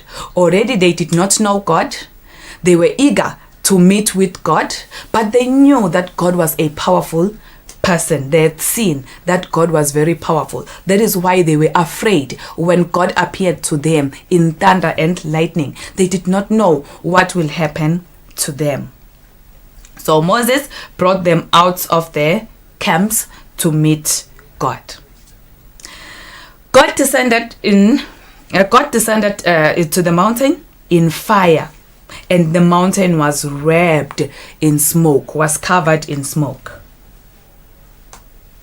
Moses spoke to God, and he answered in thunder. God commanded Moses to go up the mountain. He went up the mountain to God to meet with God, and he left all the Israelites down as God had said that they should not go up the mountain. So it was only Moses who was allowed to go up to meet with God. Yet the Israelites could only hear him speaking to God, to them. They could hear the voice of the Lord, but they could not see God as he was up there and in a cloud. So Moses went down as instructed by God to bring up Aaron, his brother Aaron, with him. Okay, this is a picture of what happened on that day. Okay, this is the fire. We said that God appeared in the mountain in a fire. As you can see in this picture, this is what I am talking about. Okay, and look at the clouds here, the smoke, I'm sorry, in the mountain, the smoke. We read that the mountain, Mount Sinai, was covered in smoke. And there was also thunder and lightning, and the whole place was covered in clouds. And these are the Israelites down here, down the mountain, ensuring that they obey the Lord's commands by not touching the boundaries of the mountain, keeping a very safe distance. And then God gave the 10 commandments to Moses. These are the commandments that God gave to the Israelites. These are just laws that God wanted the people to obey so that they have a healthy and a good relationship with God. The commandments can be categorized into 2. God gave commandments to the people that will show their love to God. And then he gave commandments that will show their love to other people. Thus, here we see that there are commandments that shows love to God, and there are those that shows love to men. The first commandment that God gave says that do not worship any other God. Do not worship any other God. Other versions will say that worship no God but me. And then the second one about God also. Do not make any idols. Do not make any idols. So they were not supposed to make themselves gods, either using silver or gold. So God instructed that they should not make any god as they had seen him. So they know who he was now. They saw they had no need to make gods from silver or from gold that they will worship. They were only supposed to worship him and make no other gods. The third commandment that God gave was that they should not misuse the name of God. He said, do not misuse the name of God. This was the third commandment. And the fourth commandment was that they should keep the Sabbath. They should honor the Sabbath and keep it holy. The Sabbath was to be a day of worshiping God. And then the other commandments are those that will show love to other people. The fifth commandment shows that one should honor his mother or his father. Honor your father and your mother.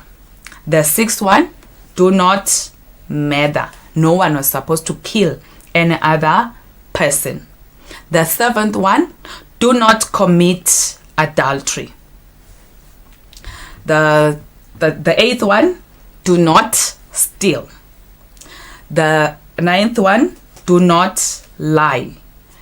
The 10th one, do not covet. It says that you should not covet another man's property. You should not covet another man's wife. You don't envy somebody else's things. So you will notice then, my dear learners, that from the 5th commandment up to the 10th commandment, this shows a good relation. This commandments that will maintain a good relationship between individuals and other people. So if you obey these commandments, you are showing love to other people. So if you steal someone's item, then you are disrespecting that person. You are not showing love to that individual, and God does not want that. That is why he gave these. He said this in the 10 commandments. So what do we learn about God from these commandments? we learn that God is a jealous God. Why do we say that God is a jealous God? God wants the Israelites to worship only Him. He says, do not worship any other God but me. Do not make yourselves God to worship. Honor the Sabbath and keep it holy. He's even marking this day, that this day will only be used just to worship me. He does not want to share this day with any other person. And you will find Jews not doing any other work on the Sabbath as God had instructed them. We also see, my dear learners, that God is a loving and caring God. He promised the Israelites that if they obey His commands and keep His covenants, God was going to make them His possession. He says that He was going to protect them. He says that He was going to bless them. Not only will they be His possession, but being God's possession meant that they will be protected and they were going to be blessed. So that shows that He was a loving and caring God. It also shows that God was a protective God. Okay, so we learn that about God. Why is this Sinai covenant important? What is the importance of the Sinai covenant? It is important because it reinforced the covenant that God made between Himself and Abraham. Remember the covenant that God made with Abraham. He promised that He was going to keep this covenant, extend this covenant even to Abraham's descendants. So as they were Abraham's descendants, then they got the covenant too.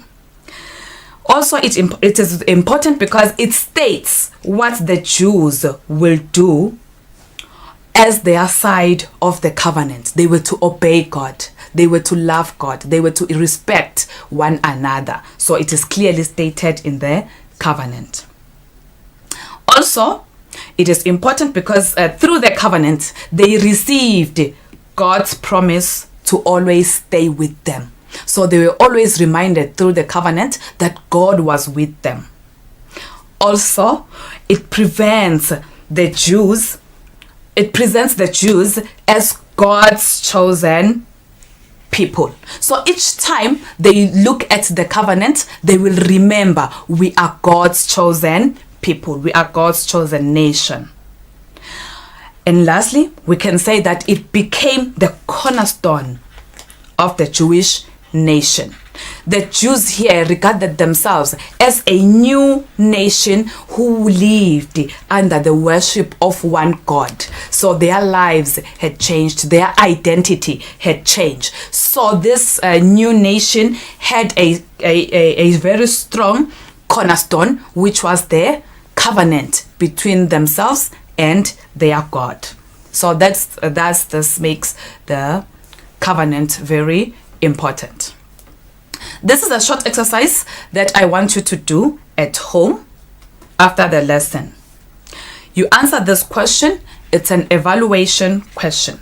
Do you think the 10 Commandments should still be kept and honored by the 21st century Christians? That is the Christians of these days. Give reasons for your answer and show that you have thought about different points of view. So you answer that at home and figure out if you can get the correct responses. This brings us to the end of our lesson. Then, dear learners, we have looked at how the Sinai covenant was made. We have looked at the 10 Commandments. We have looked at how the Israelites prepared themselves to meet God. We have looked at the characteristics or the attributes of God revealed in the Sinai covenant. We have looked at the importance of the Sinai covenant.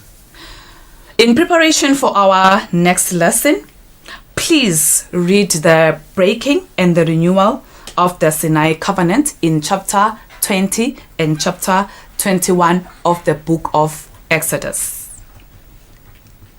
Thank you so much, Nomfunda, for your lesson. Of course, we're hoping your Form 1s and your Form 2s enjoyed it, and we'll be seeing you soon, I hope. Yes, on the 20th for the renewal and the breaking of the Sinai Covenant. All right, thank you so much for that. Form 4s, please get closer to your screens. Up next is your teacher, Kombisa Lukele, with English language. We will be right back after this.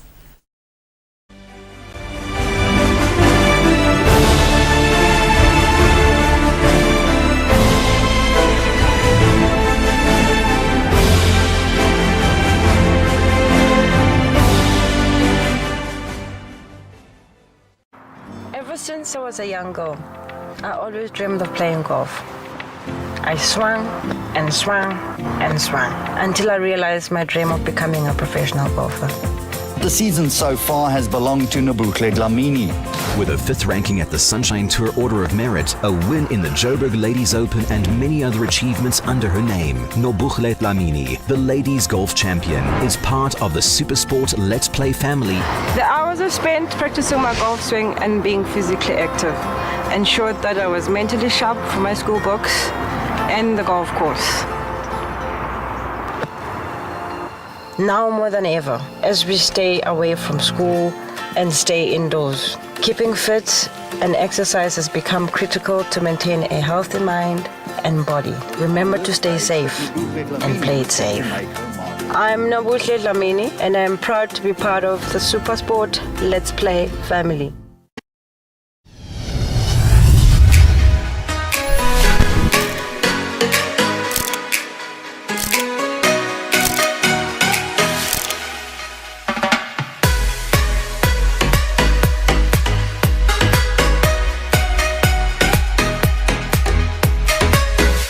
Watch the brightest talent search in the land on Eswatini TV every Sunday at 5 p.m. The Spotlight. Put me on.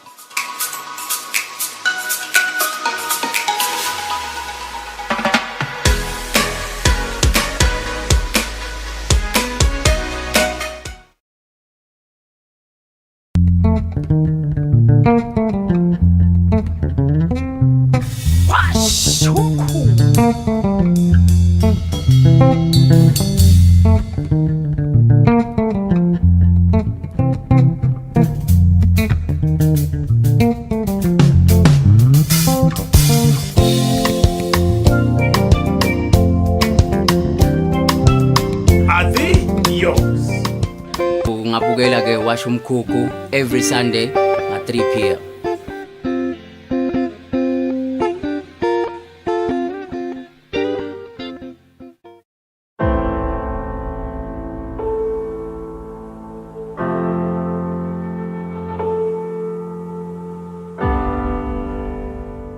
It is important every now and then to check, am I still in the receiving hand of God? Or am I in the receiving hand of the lies from the enemy? Salvation is free because Christ paid for everything, and that's true. But discipleship will cost you everything.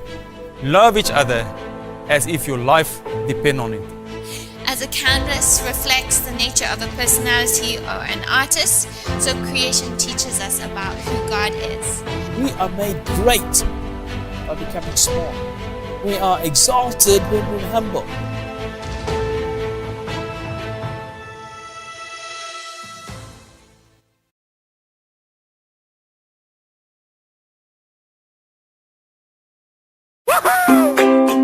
Pay your TV license quickly and easily with MTN Momo. Simply dial *007 *3 hash and select option 8 for TV license. Enter your national ID number as your reference and the amount you wish to pay. Then enter your PIN to confirm your payment.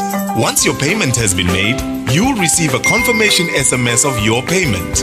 If you're a first-time payer, you get another SMS for your TV license. So legalize your entertainment from the comfort of your home.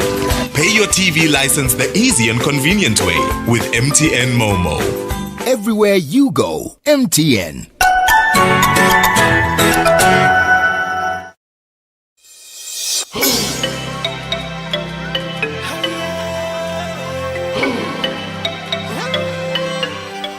Eye on SADC, telling the African story from an African perspective. This is the only news program bringing you news, views and interviews straight from the countries where it happened. Join me in Ndishishi Hamfungu as I take you on a journey across Southern Africa. That's on Eye on SADC, news of SADC from SADC.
Back to home study on Eswatini TV, and a very good afternoon to you if you have just joined us, and especially if you are in Form 4, because right now we are doing English language for the Form 4s with Kombisa Lukele, who is already with me in the studio. My name is Nogwazi Dlamini. How are you doing today? I'm very well, thank you. How are you, Nogwazi? I'm doing very well, thank you. Today we're doing descriptive writing. That's correct. We are doing descriptive writing. What are you expecting your Form 4s to have learned by the end of the lesson? By the end of the lesson, I expect them to be able to define descriptive writing, what it is, and then also to be able to use words to paint a vivid picture of whatever that they'll be writing about. And then finally, they should be able to produce descriptive pieces of their own. All right, thank you so much for that, Kombisa from Force. I hope that you are ready, of course, for your lesson. And a reminder about our social media platforms. We are live right now on YouTube and on Facebook. From Force, if you have any questions, please feel free to use the WhatsApp number on your screens right now. Kombisa, you may please begin with your lesson. Thank you, Nogwazi. It is a good afternoon to the Form 4s at home. We are doing English language, and as already stated, today we are looking at descriptive writing. I am aware that over the past 2 lessons you have been appreciating descriptive writing with Mrs. Futhi Sitole, and I hope and she did obviously a very good job of that. So today it is our turn to now produce those kind of texts that we are appreciating with Mrs. Sitole. So we are therefore looking at at descriptive writing. Okay, so first of all, we're going to begin with what it is. What is it? That is, what is descriptive writing? So it can be defined as the use of words to paint a clear picture. That is important. A clear picture of an object. It could be an object, it could be a person, or an event. So these are the items or the units that we can always describe, and those are what? It is objects. We can describe objects. We can describe a person. We can also describe an event. So those are the units of description that we can use words and paint a clear picture of those. So the whole purpose of describing is to make the reader feel like they are experiencing, okay, is to make the reader feel like they are experiencing what you are writing about by using what? Sensory language. So they need to be able to to experience what you are writing about. Like get into your shoes, like they were there when you actually describing, when you experienced what you are describing, that is.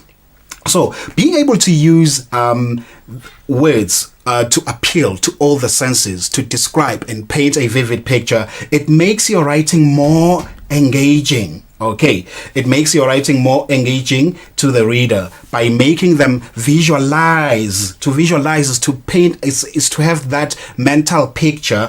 They visualize the images you are creating. So that is the whole purpose of describing, and that is what it is. Like I've already mentioned earlier, there are so many units of description, so many things that you can describe. Yeah, right.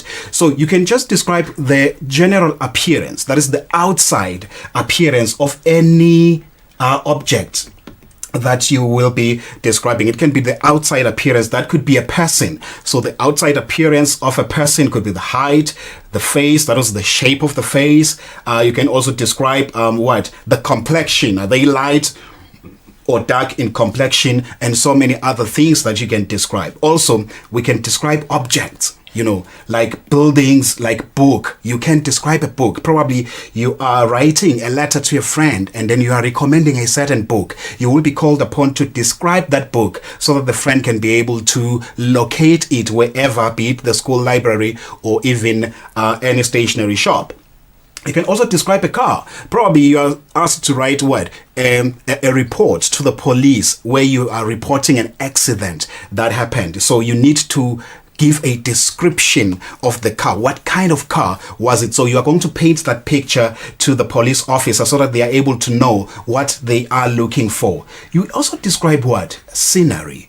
So we can also describe a scenery, that is a setting or the scenery. As we are going to see, we do have a picture there, and then which we are going to use in description, or that is to illustrate that description. Again, we also describe a person's character. That means not only do we describe their general appearance, but we can also describe the character, like how they conduct themselves, what kind of people are they, their traits. We describe habits. We can even describe the mood in a certain place, the atmosphere. We can use that description. We can also describe feelings.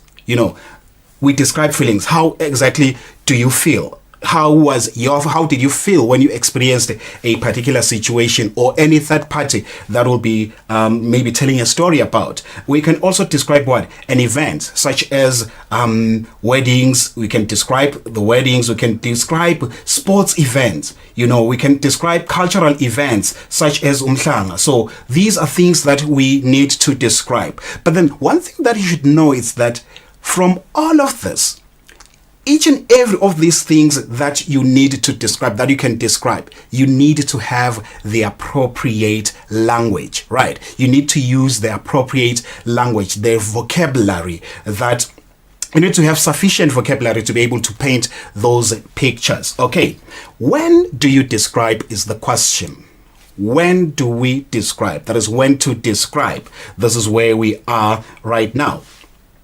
So, in our syllabus, this is not limited to the things that I'm going to say here, but in our syllabus, we can describe when doing when writing a letter to a friend, and then you are telling the friend about your new school. So you went to a new school, and then now you want to paint a picture and tell your friend more about your new school. So that will obviously involve description, even though the command word they saying telling him or her, but then obviously if you're telling someone about your new school, you are going to give a description of that. So in that particular letter, again, you can write a letter to an online store manager describing, all right, this one is straightforward, describing undelivered items you shopped online. We made an example of that kind of a letter when we are looking at formal letter writing. Okay, so we are looking at describing undelivered items. You probably purchased the goods online and then they were not delivered. So now we are writing to the store manager to describe those, what kind of goods were they in that particular order that you made online. And then again, we can also write, you can also describe when writing an advertorial for a newspaper or a magazine. Say you are the salesperson and then there's a new product that is on the market and then you want to advertise it, you want to tell people about it. So you are going to describe that particular product, and then not only how it looks, but you can also describe what it does, and then how is it better than the others that are on the market, because you are selling it. You are going to describe the features that makes it unique so that it is appealing to the audience that you are targeting. Again, we describe when you are telling a story. So normally they say there's no description without, there's no story without description. That is correct. There is no story without a description. That is, there's no narrative. You cannot narrate without describing, because when you are telling a story, you want to paint pictures, and the only way to paint a picture, it is through describing, because you are using words, those descriptive words, to paint that particular vivid picture. Okay, I want us to look at this one. We've got pictures there, the deserted house. I am aware that you were appreciating a text on a deserted house, the previous two lessons with Mrs. Sitole. So here, we've got my deserted house here for this lesson. So there are two pictures on your screens right now. One is colored and then the other one is in black and white. So that's the first striking thing there is in this picture. We've got picture A that is colored, and then we've got picture B, and picture B is black and white. And then what does this mean therefore? Why do I have to put in these two pictures together? Let's say you are to describe, you have a question where you are describing a deserted house, okay, and you want the reader to picture the house. So you obviously want to draw a distinction.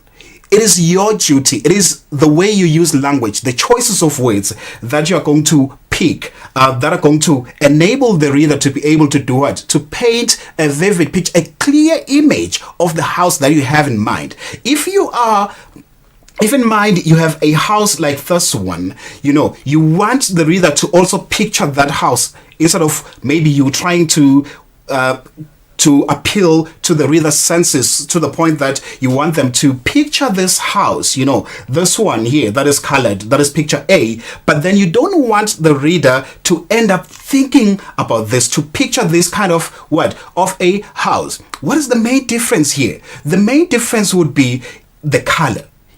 So if you write and then you are describing this deserted house and then you don't bring in the colors, it is likely that the reader is going to is going to imagine this house here, that is this picture B, which is everything is dull, everything is black and white, because you only talked about you probably only talked about the structure of the house. You only talked about the structure of the house. You said that it was a double story. This is a double story house. When you meant this one, even this one is a double story house. But then the colors here, that is, we've got the blue of the sky. You need to, when you have included that, then they can be able to picture it against the backdrop of the blue sky. And then again, this one is black and white. And then when you do talk about this rusty color of, it could be rusty pink towards brown, and the use of these bricks, then again the reader is able to picture that because you have captured the description.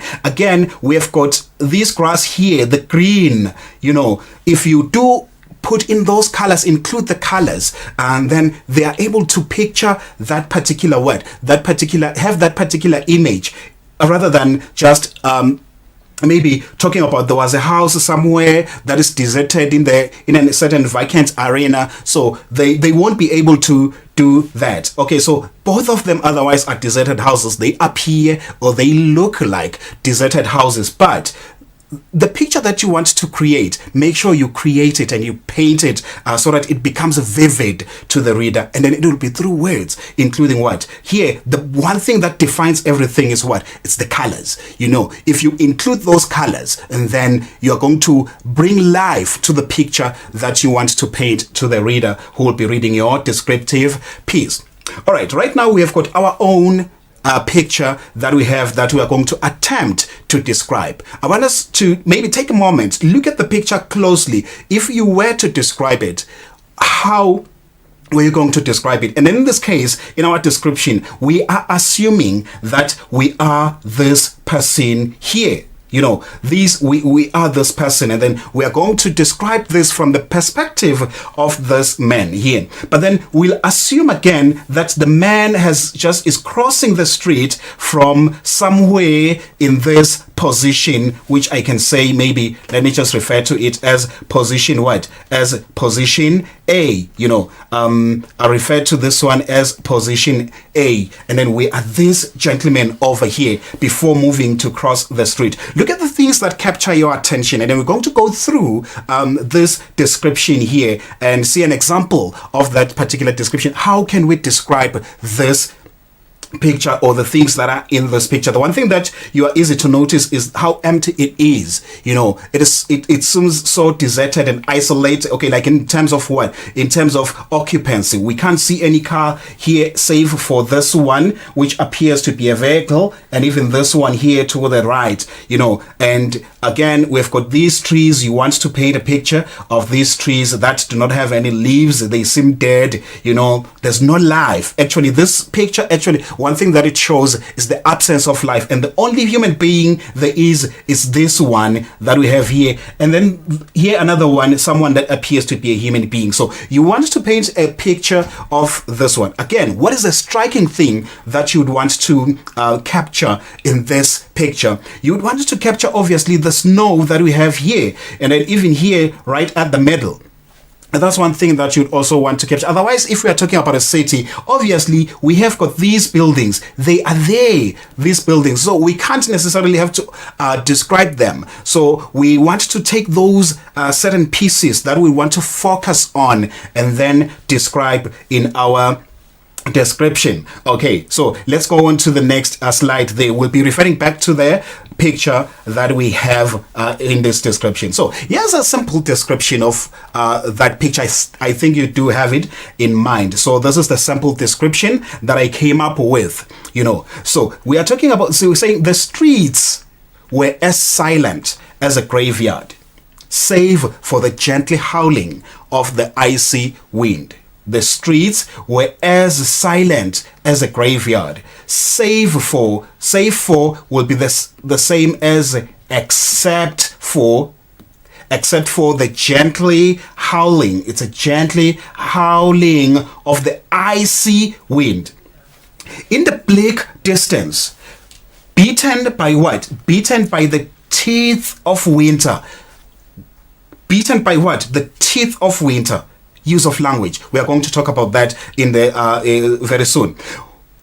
Beaten by the teeth of winter were what? Were parallel rows of trees. So we are going to go back to the picture and see those trees.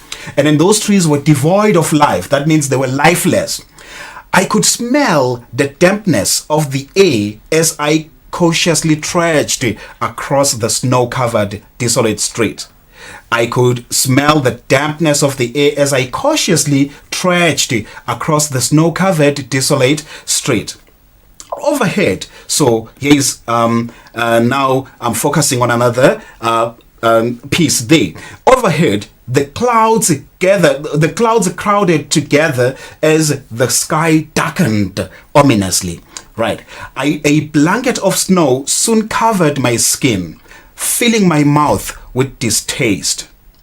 Across, the cold chill of the metal door handle to the coffee shop jolted up my arm like a lightning bolt. You know, like a lightning bolt. So I want us to go back to our picture. Looking at this picture, what is it that I've captured here? I've captured what? The lifelessness of these trees here. You know, I said in the bleak distance. Remember, I said that we assume we are in this position. So it is a bit of a bleak distance. Bleak, what does the word bleak mean? The word bleak means what? Something that is miserable, cold and miserable. So this is what it is. It's a bit of a distance, not that far, but in the bleak distance, what? Like what? A parallel row of trees. Here is one row, and then here is another one. I'll just assume in the street it goes that direction. So they are somewhat parallel. So those are the trees. I'm capturing that. We've got these parallel rows of trees. And then again, I'm also talking about what? I'm also talking about these clouds that gathered there, and then I said a blanket of smoke, or fog rather. So you can see this picture that it is not so clear. The sky is not blue. So we can expect what? A blanket of fog to just come in and then cover up your entire arms, you know, and then also the cheeks. So clearly here in this, it is cold. So you want to paint that picture of what? Often a city or an atmosphere where it is just cold, but yet it is in the city. And then again, we said that it's an empty city, it's desolate. Desolate means that it is there's no one there. All right, so we go back to our description there. So some of the things that we saw from the picture have been captured here. So now I want us to go forward and then look at the use of language here. That is language that has been used for effect. Okay, so what we have here is the streets were as silent as a graveyard. So when I say as silent as a graveyard, this is what we call what? A simile. You know, so we have used that comparison. We are the quietness, the silence of the street, as we can clearly see on this picture, that this is silent. I mean, like, it is so quiet. There's no one here. You know, there's just no one here. It is so silent. There are no cars, there are no people, save for that one only. So we are capturing that. It is as silent as what? As a graveyard. Okay, and then we are moving. We are at this one. Yeah, it is as silent as a graveyard. So that is what I'm capturing to show what? The silence, that it was so quiet, it was so empty. Save for what? Save for gently howling. You know, this powerful word there that I have, it's a verb. Gently what? Howling. So it's like, it's got an onomatopic feeling to it. It's like an onomatopoeia capturing the sound that is made by the wind. So I'm doing what? I'm appealing to what? To the sense of hearing in this one. Like, it's like I want my reader to hear the howling of the of the icy wind, and again even go on to feel the icy wind to show that it is cold. Obviously this is a metaphor. Wind cannot be icy, you know. Wind is a gas and ice is a solid. So but here I want to capture the coldness of the wind. That is why I use this word there, this adjective, to say it's icy wind. And then again, in the bleak distance, I've already alluded to the meaning of the bleak to show that something is cold and miserable at the sight. So here I'm again appealing to the sense of sight. I want the reader to see that is in a bleak distance, that is a bit far away from where I am. I could see what? I could see parallel rows of trees, but then before that, I want to add some information there. I said that there's a description. These parallel rows of trees, it appeared like they were beaten by the teeth of winter. Note that. They were beaten by the teeth of winter, suggesting that winter has teeth. You know, the winter has got teeth, which means that I'm now personifying winter. So which means now I've used what? A figure of speech which is called personification. Okay, I've used the personification right now. Beaten by the teeth of winter, to just say winter has got teeth. So it's like these trees, that is the appearance of them, because they are lifeless. As I've said here, they are devoid of life, because they are not. How do we see trees that have got life? It's when they have got leaves, they may have flowers. But then if they are just as dry as these ones that we see here, so these ones, they appear like they've been beaten by the teeth of winter, you know. So that is the effect that I'm trying to create, or that is what I'm trying to capture with the use of this personification there. And then obviously devoid of life. I could smell, you know, I'm appealing to the sense of what now? To the sense of smelling. I could smell the dampness of the air, which captures again the atmosphere. It is cold, you know, the air is damp. It is like when we talk of dampness, we are talking of something that is next to being wet. So it is it is damp. Obviously, no one is going to think of what? Of a sunny day when I talk about the dampness of air. And I did what? I cautiously use of an adjective and a powerful verb there. I cautiously trudged across the snow-covered desolate. Look at the use of this adverb. It's what? It's an adjectival phrase, you know. Like I'm using two adjectives to capture what? The state of the street. It was snow covered, and not only is it snow covered, but it is also what? It is also desolate, empty. Again, I'm emphasizing on what? On the silence of the street. So it's desolate. Overhead, now I'm moving from the description of the streets on the ground and I'm moving upward, overhead, and now I focus on the clouds. Now I'm taking the reader with me to the atmosphere, to the air, and then I'm seeing what? I want the reader to see the clouds that are crowded together as the sky darkened ominously. When you say ominously, we mean that something is showing what?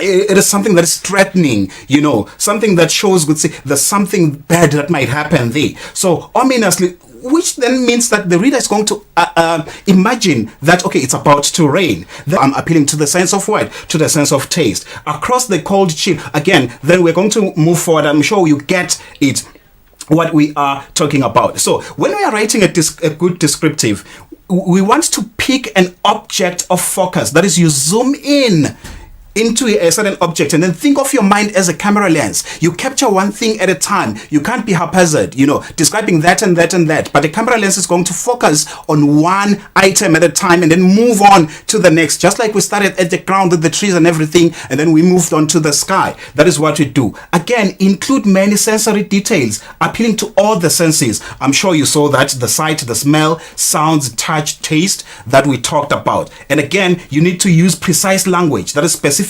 adjectives and nouns, just like we used verbs like trudge, you know, like we use ominously. So those are the specific powerful verbs and adjectives that you have to use. We use figurative language. We saw similes, we saw metaphors, personification, you know, you can use hyperbole, onomatopoeia. It's one of those things that you need to use. Again, you need to, a good descriptive writing is organized both in time and in space. So include that particular movement. We are moving from here and then you describe to the next one. You can't be haphazard, which basically is what I've said. The one important thing that I want to take for you to take home is that the one important tip of writing a descriptive is to show and not to tell. You know, showing basically is you show what is happening rather than stating things inexplicitly. For example, we've got these two here. Her mother was sad to see Sarah leave. All right, so her mother was sad. So now we want to show sadness. We are going to say her mother reluctantly waved. Is reluctant, does not want to do it. Reluctantly waved Sarah goodbye, blinking back tears. He was about to cry, which means that he's sad, that were threatening to cascade down her cheeks. So finally, I want you to look at this activity that you're going to do at home. That is describe, give a clear description of of the scene at school immediately after the last bell has run. Obviously, the title will be After School. Okay, that's the activity that you're going to do on your own. Otherwise, this is the end of our lesson. It has been lovely to have you here, Nogwazi. Thank you.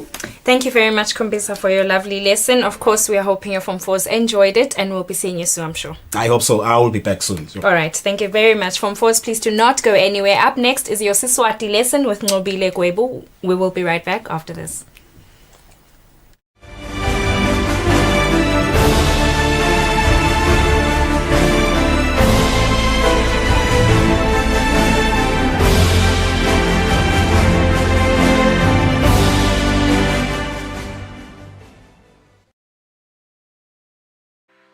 Buhle bethu imvelo yethu, buhle bethu tindzawo tethu, indalo yashada nemasiko kuhle kwethu, kuvakasha kwethula umthwalo emahlombe ethu, hloma ngwane vuka uvakashe indlela uyikhombe etindzaweni tethu, temvelo nembukiso ungcebeleke uthathe netithombe.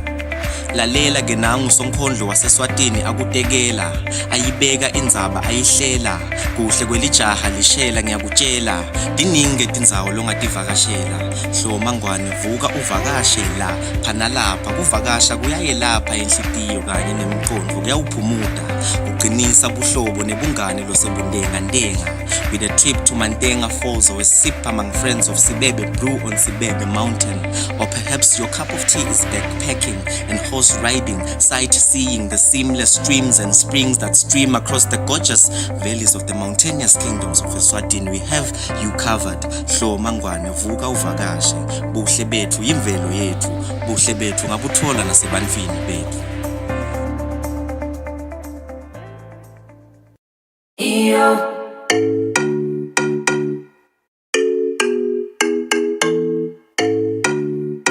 Your favorite music show is back. We're bringing you the hottest music videos and live studio interviews with your favorite celebrities. We're giving you a front row seat to the latest fashion trends as well as your weekend gig guide. Join us live on social media and call in to send in your shout-outs. Catch This Weekend Eswatini every Friday at 5:30 p.m. live on Eswatini TV.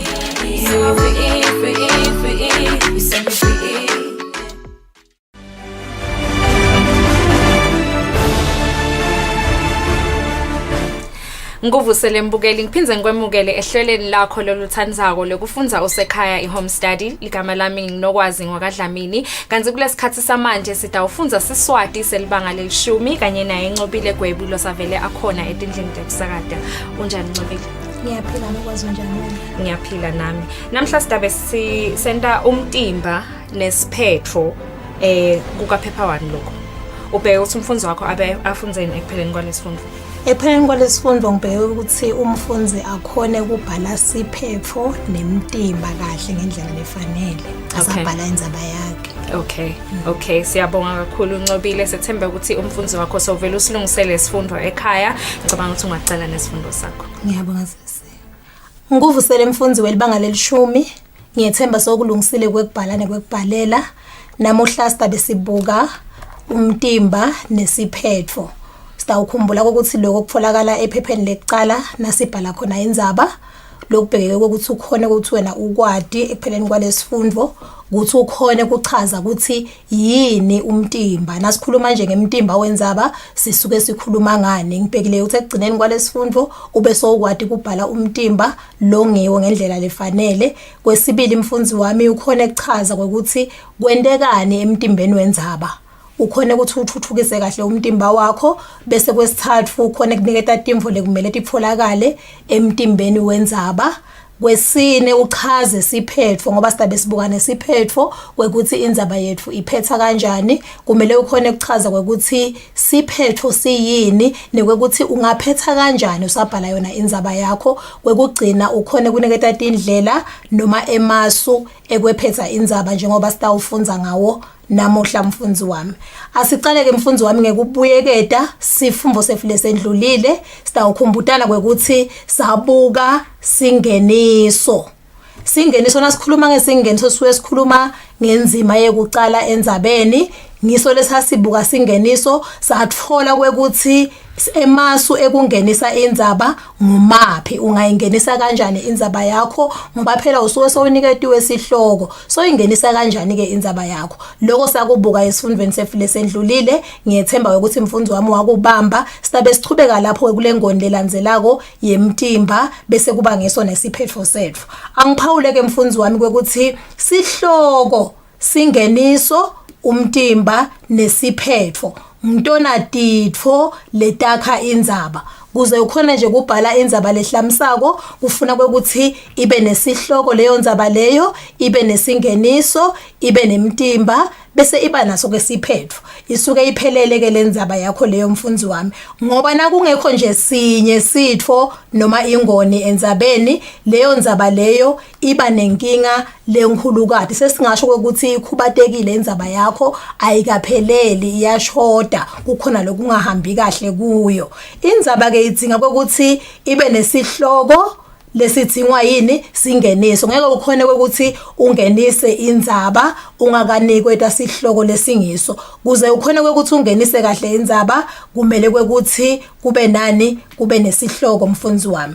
Asesikhona ke singeniso sidzinga ini umtimba. Sewukhonile kungenisa inzaba yakho lokubese kudzinga ukuthi kulandzele ngumtimba wayo inzaba bese ke nawo umtimba udzinga ini udzinga ke siphefo phela ukuthi indzaba seyifike ekugcineni nesiphefo naso phela siyawudzinga vele lo mtimba kuze sitokhona kusonga imvo lesihladiye kahle emtimbeni wethu wendzaba lengichanza ukuveta nje mfundzi wami ukuthi letitfo leti tetendzaba timcoka tiyadzingana ngakho kumele tibe khona tonke endzabeni kuze ukuthi ukhone kubhala indzaba levakalako ngiyethemba ke mfundzi wami utawulalelisisa sisaqhubeka naso sifundo sethu asesibuke ke mfundzi ukuthi ingabe vele yini umtimba wendzaba nasikhuluma ngemtimba sisuke sikhuluma ngani endzabeni nasikhuluma ngemtimba ke mfundzi sisuke sikhuluma ngengoni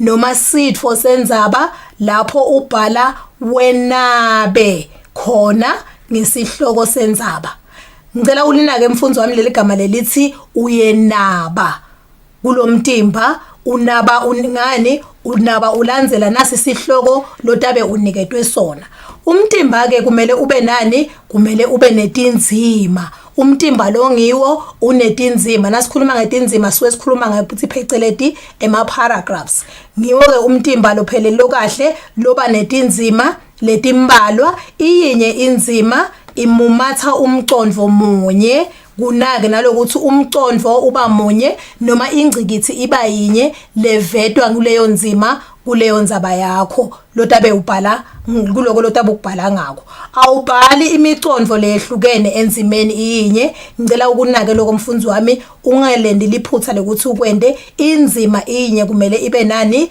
ibe nemicondvo munye umtimba ke yimininingwane lethite nemaphuzu latsingisa ini sihloko ngila ufika ukhululeke khona wenabe ngesihloko sakho ukhulumise indzaba yakho kahle kwekuthi kwabe sekuchubekani ekubeni soyingenisile leyo ndzaba yakho naku ke mfundzi wami lekumele ukuthi ukunake noma lokufanele ukuthi ukwende emtimbeni wendzaba yakho kuze kwekuthi itoba ngilehleleke kahle ibe ngilelandzeleka kahle sendani ke mfundzi wami emtimbeni siyayithuthukisa indzaba yethu uyayithuthukisa indzaba yakho uyayikhulisa phela isuka esingenisweni so uyayikhulisa ukuthi kwendekane kulapho ke sobeka khona tintfo ebaleni njengoba tenteka futhi tilandzelana njengekwenteka kwato la emtimbeni kumele ukuthi ukuvetele ukuthi tilandzelana kanjani ngabe digigaba letitsite tilandzelana kanjani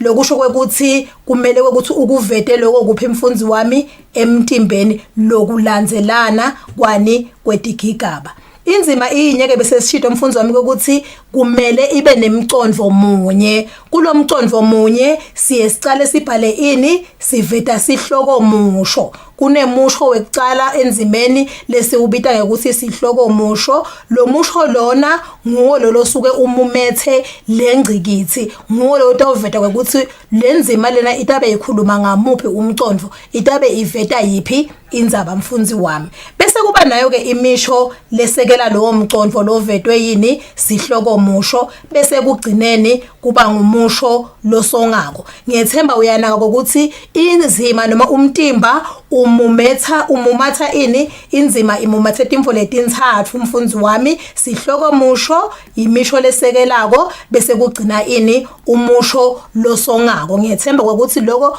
uyakubamba nangabe inzima yakho ingakakuveti lokho mfundzi wami kufuna uphindze uyibuyekete uyilungise ikuvete konke kahle lokuthathu kuze umtimba wakho utoba ngilohleleke kahle lokunye lokwendeka emtimbeni mfundzi wami uyenaba phela ngesihloko sendzaba usichaze kabanti unikete lonke lwati loludzingekile ngesihloko lesithite losuke uniketwe sona cela ukuthi mfundzi wami ukubambe lokuthi la emtimbeni uyakuveta unabe kahle uvete igigaba yokulandzelana kwekuthi tilandzelana kanjani indzaba ichubeka kanjani indzaba vele iyakuphi kahle kuze sitokhona ukuthi sifike esiphethweni sisahamba kanye na ubhala indzaba ke mfundzi wami usuke umthenga lombhalele noma lo ofunza indzaba yakho usuke umthenga noma uthumba ingqondvo yakhe kwekuthi akhona uyayithumba lengqondvo noma ke uyamthenga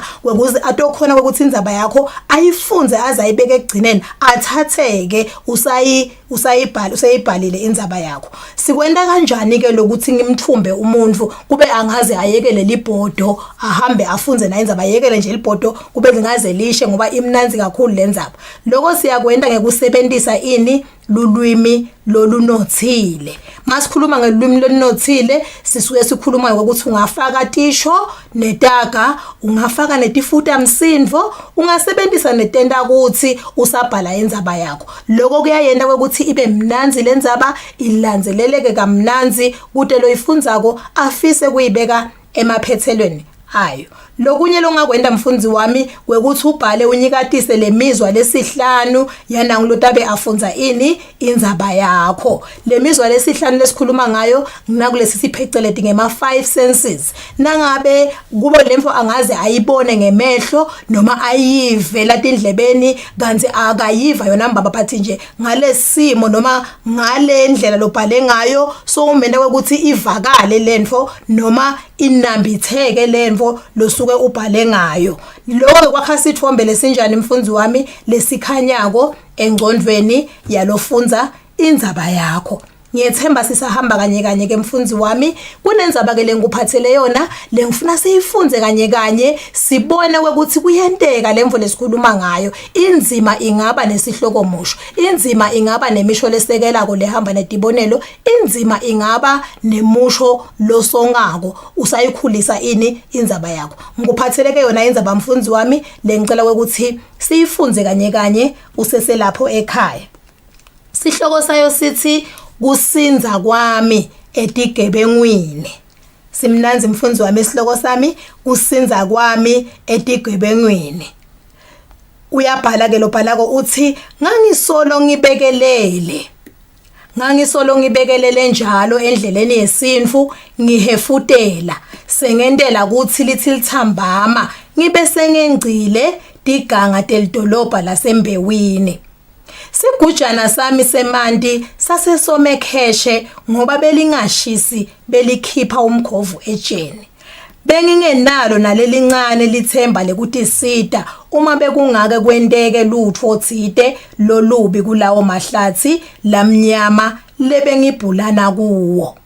Sisiteke mfundzi wami inzima lena kumele ibe nani nesihloko musho. Kulenzima lesicetha kuyifunza nje nanga umusho wekucala uyaveta lapha kwekuthi ngangisolo ngibekelele njalo endleleni yani yesinfu. Lokusho kwekuthi la siyavetelwa umcondvo wekuthi kuneluhambo lolwendekako la uyahamba lona lokhuluma loxoxa lendzaba. Lokunye utabe sekuyalandzela sifuna kuva ukuthi asahamba endleleni kwendekani. Uyaveta kwekuthi bekafuna kwekuthi lithi lithambama abesetengcile diganga delidolobha lasembewini nesigujana semande sasesomekheshe ngoba belingashisi belikhipha umkhovu ejeni. Angenalo nalelincane lithemba lekuthi sida uma bekungake kwenteke lutho othide lolubi kulawo mahlathi lamnyama lebe ngibhulana kuwo. Nawo ngemfundzo wami umusho loveta ini noma losowusonga ukuthi lo muntu uhamba nje unako lokwesaba ude naleli themba lokuthi angahle afike lapho ayakhona. Lapha ke mfundzi wami ngilesithi khona bekusesingenisweni nje. Inzima yeqala lebe yini isingeniso. Sathi khona esingenisweni uyamdvonsa kuze afunze indzaba yakho lona losuke ayifunza. Asichubeke mfundzi wami sibuke ke manje emtimbeni ngoba sesiyingenisile indzaba yethu. Emtimbeni ke sekwendekani ke khona. So uyaqala uyacoca ke manje indzaba yakhe ukuthi kwendekani.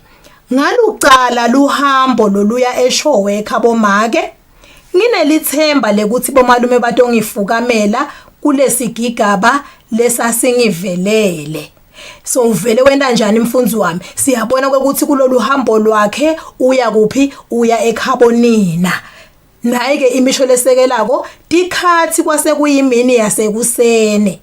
Ngisekulowo mnyama ngigudvuta etindleleni tesinfu ngabona mefu emadvodza endeluhele embi kwami. Kwahlwa engcondweni kuthi ngiphuma ngibhekaphi. Yinye yalamadvodza yasho ihlehlela ngakimi yahoshula bhusha yabe seyishilo ungabe usanyakada.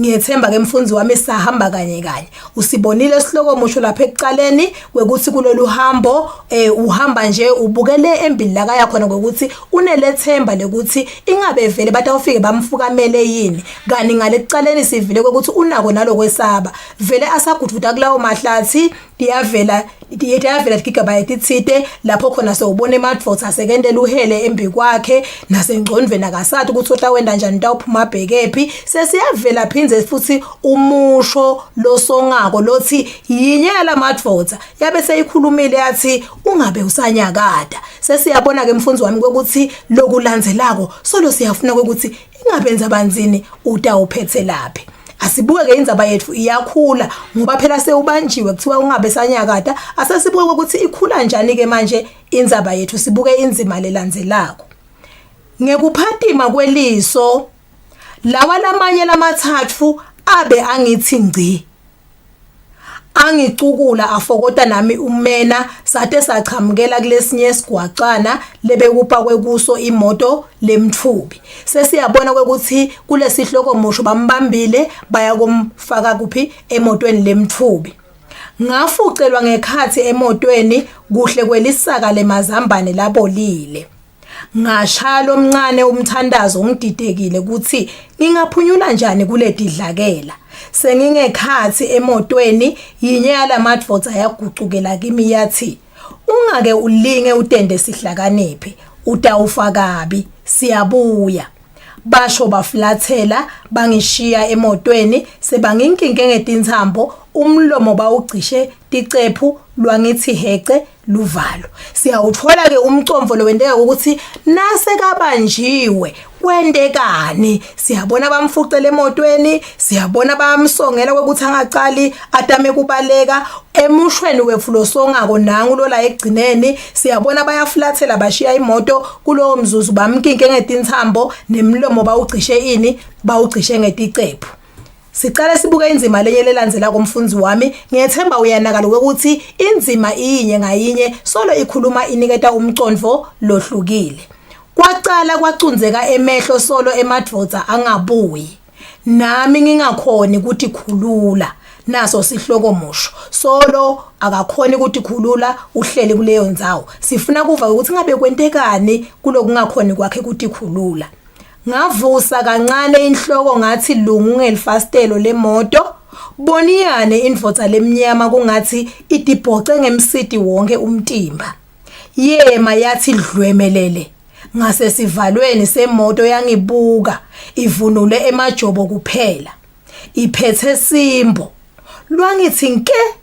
futhi luvalo kube kanye indvodza ihlakade sivalo semoto ngesimbo ingichache tintsambo ingikhokhe netidvedve emlonyeni kuvele kungicacele ukuthi emadlodi akithi ayangikhulula nato ke tinzima mfundzi wami ngiyethemba uyadibona ukuthi tilandzeleleke kanjani lenzaba lesicetha kuyifunza nje sidibonile tinzima tefu letintsatfu letakha ini takha umtimba solo kuyalandzeleleka ukuthi kusuke kuphi uhambile lapha endleleni kwendekani ngileyo nzima siukhokhile umusho mgogodla noma sihloko musho sayiveta nemisho lesekela ini lo mgogodla leuvetile lo musho wecala kanye nemusho losongako sawubona ukuthi sawuyaphetha ukuthi kwendekeni lapha kulesigamu leso so uchubekela phambili uyokhuluma ngalokunye Tigiga bamfundzi wami ngiyethemba udibonile ukuthi tilandzelene njengekwenteka kwato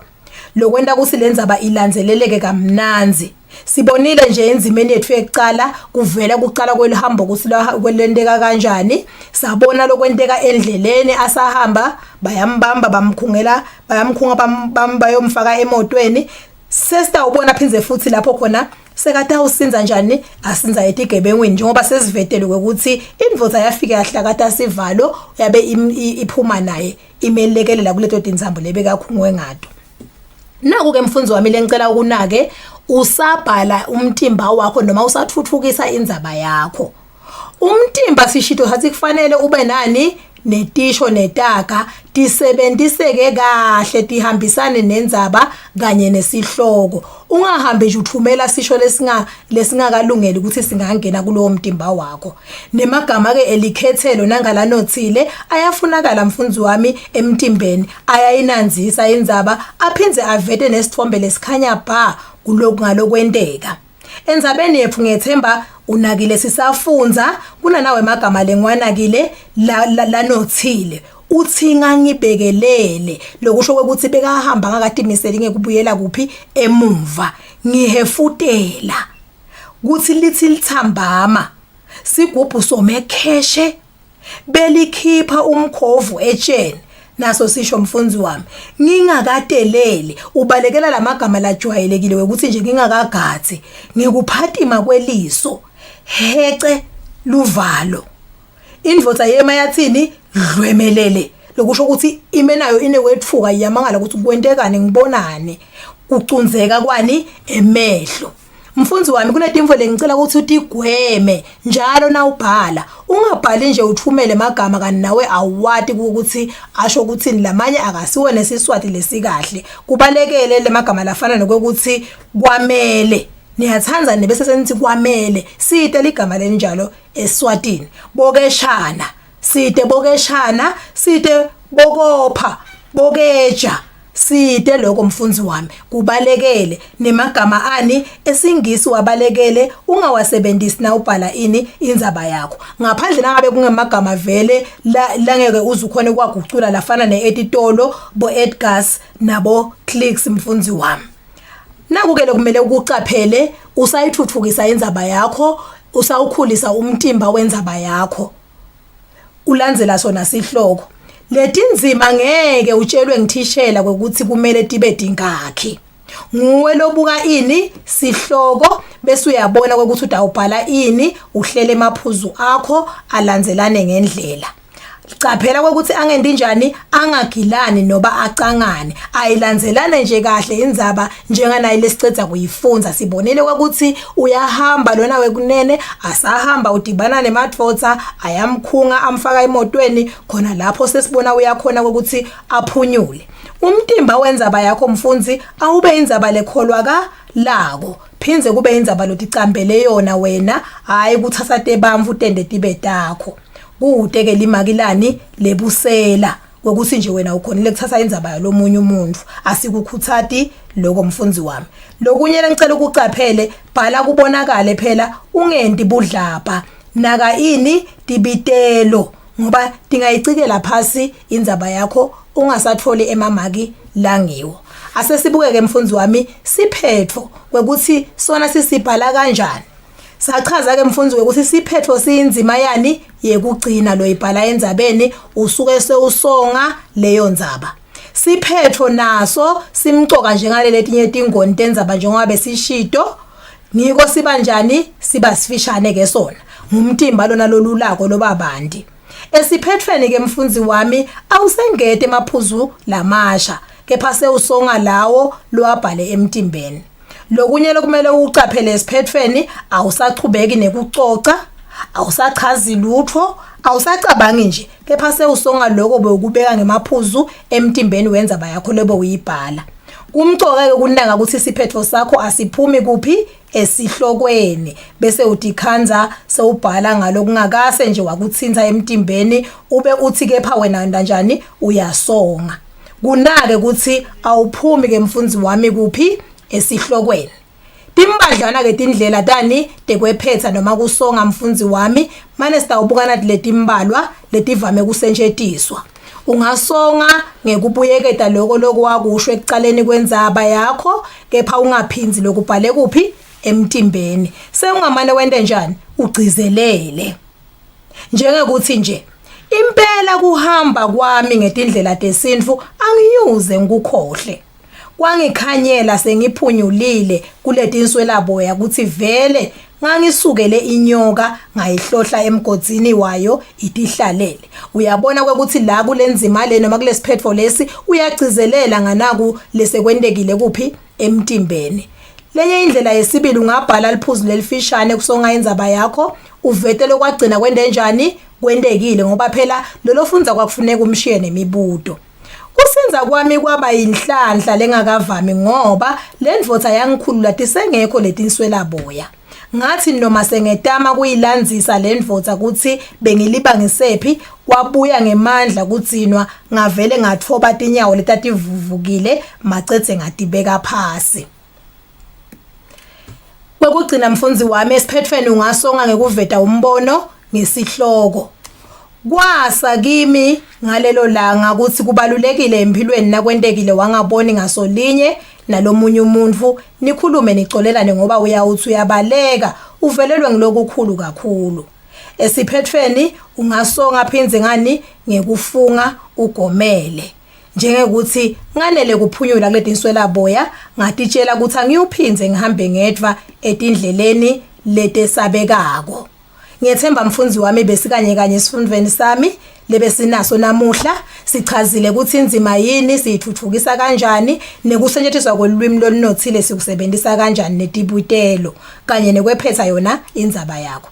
Kunemsebenzi ke mfundzi wami lengikuphathele wona lapho khona ngicela ukuthi ungibhalele indzaba ibe ngemagama lang 300 kuya ku400 ngesihloko lesithi mhlangishiywa yibhasi yekugcina.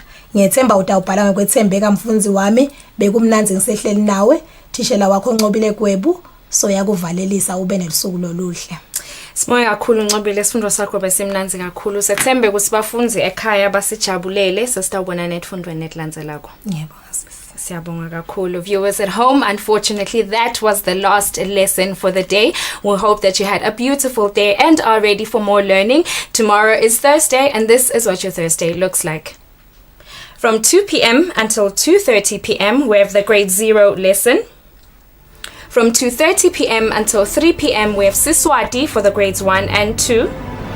From 3 p.m. until 3:30 p.m. we have science for grade 5 and grade 6. From 3:30 p.m. until 4 p.m. we have literature and English for Form 1 and Form 2. From 4 p.m. until 4:30 p.m. we have religious education for the Form 4s.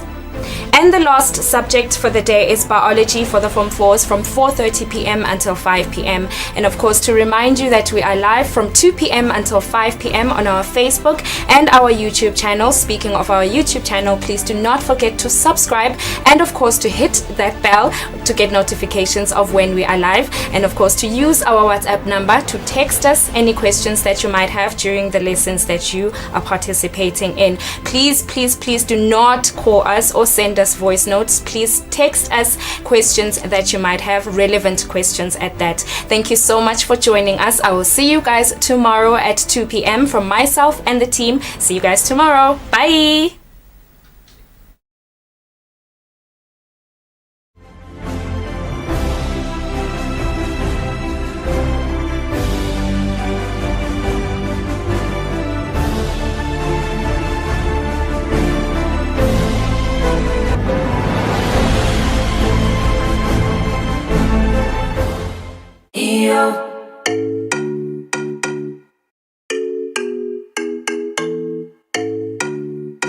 Your favorite music show is back.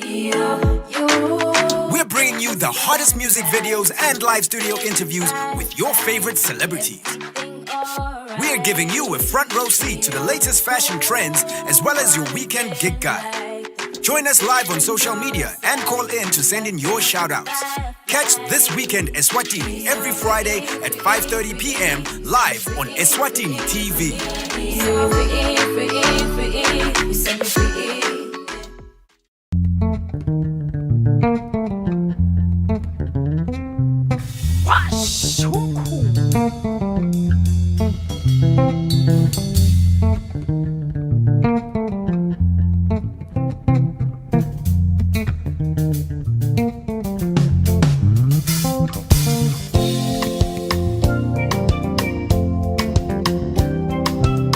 Are they yours?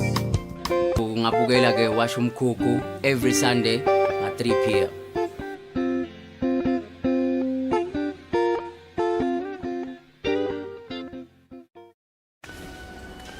Oh, Uncle Denzel.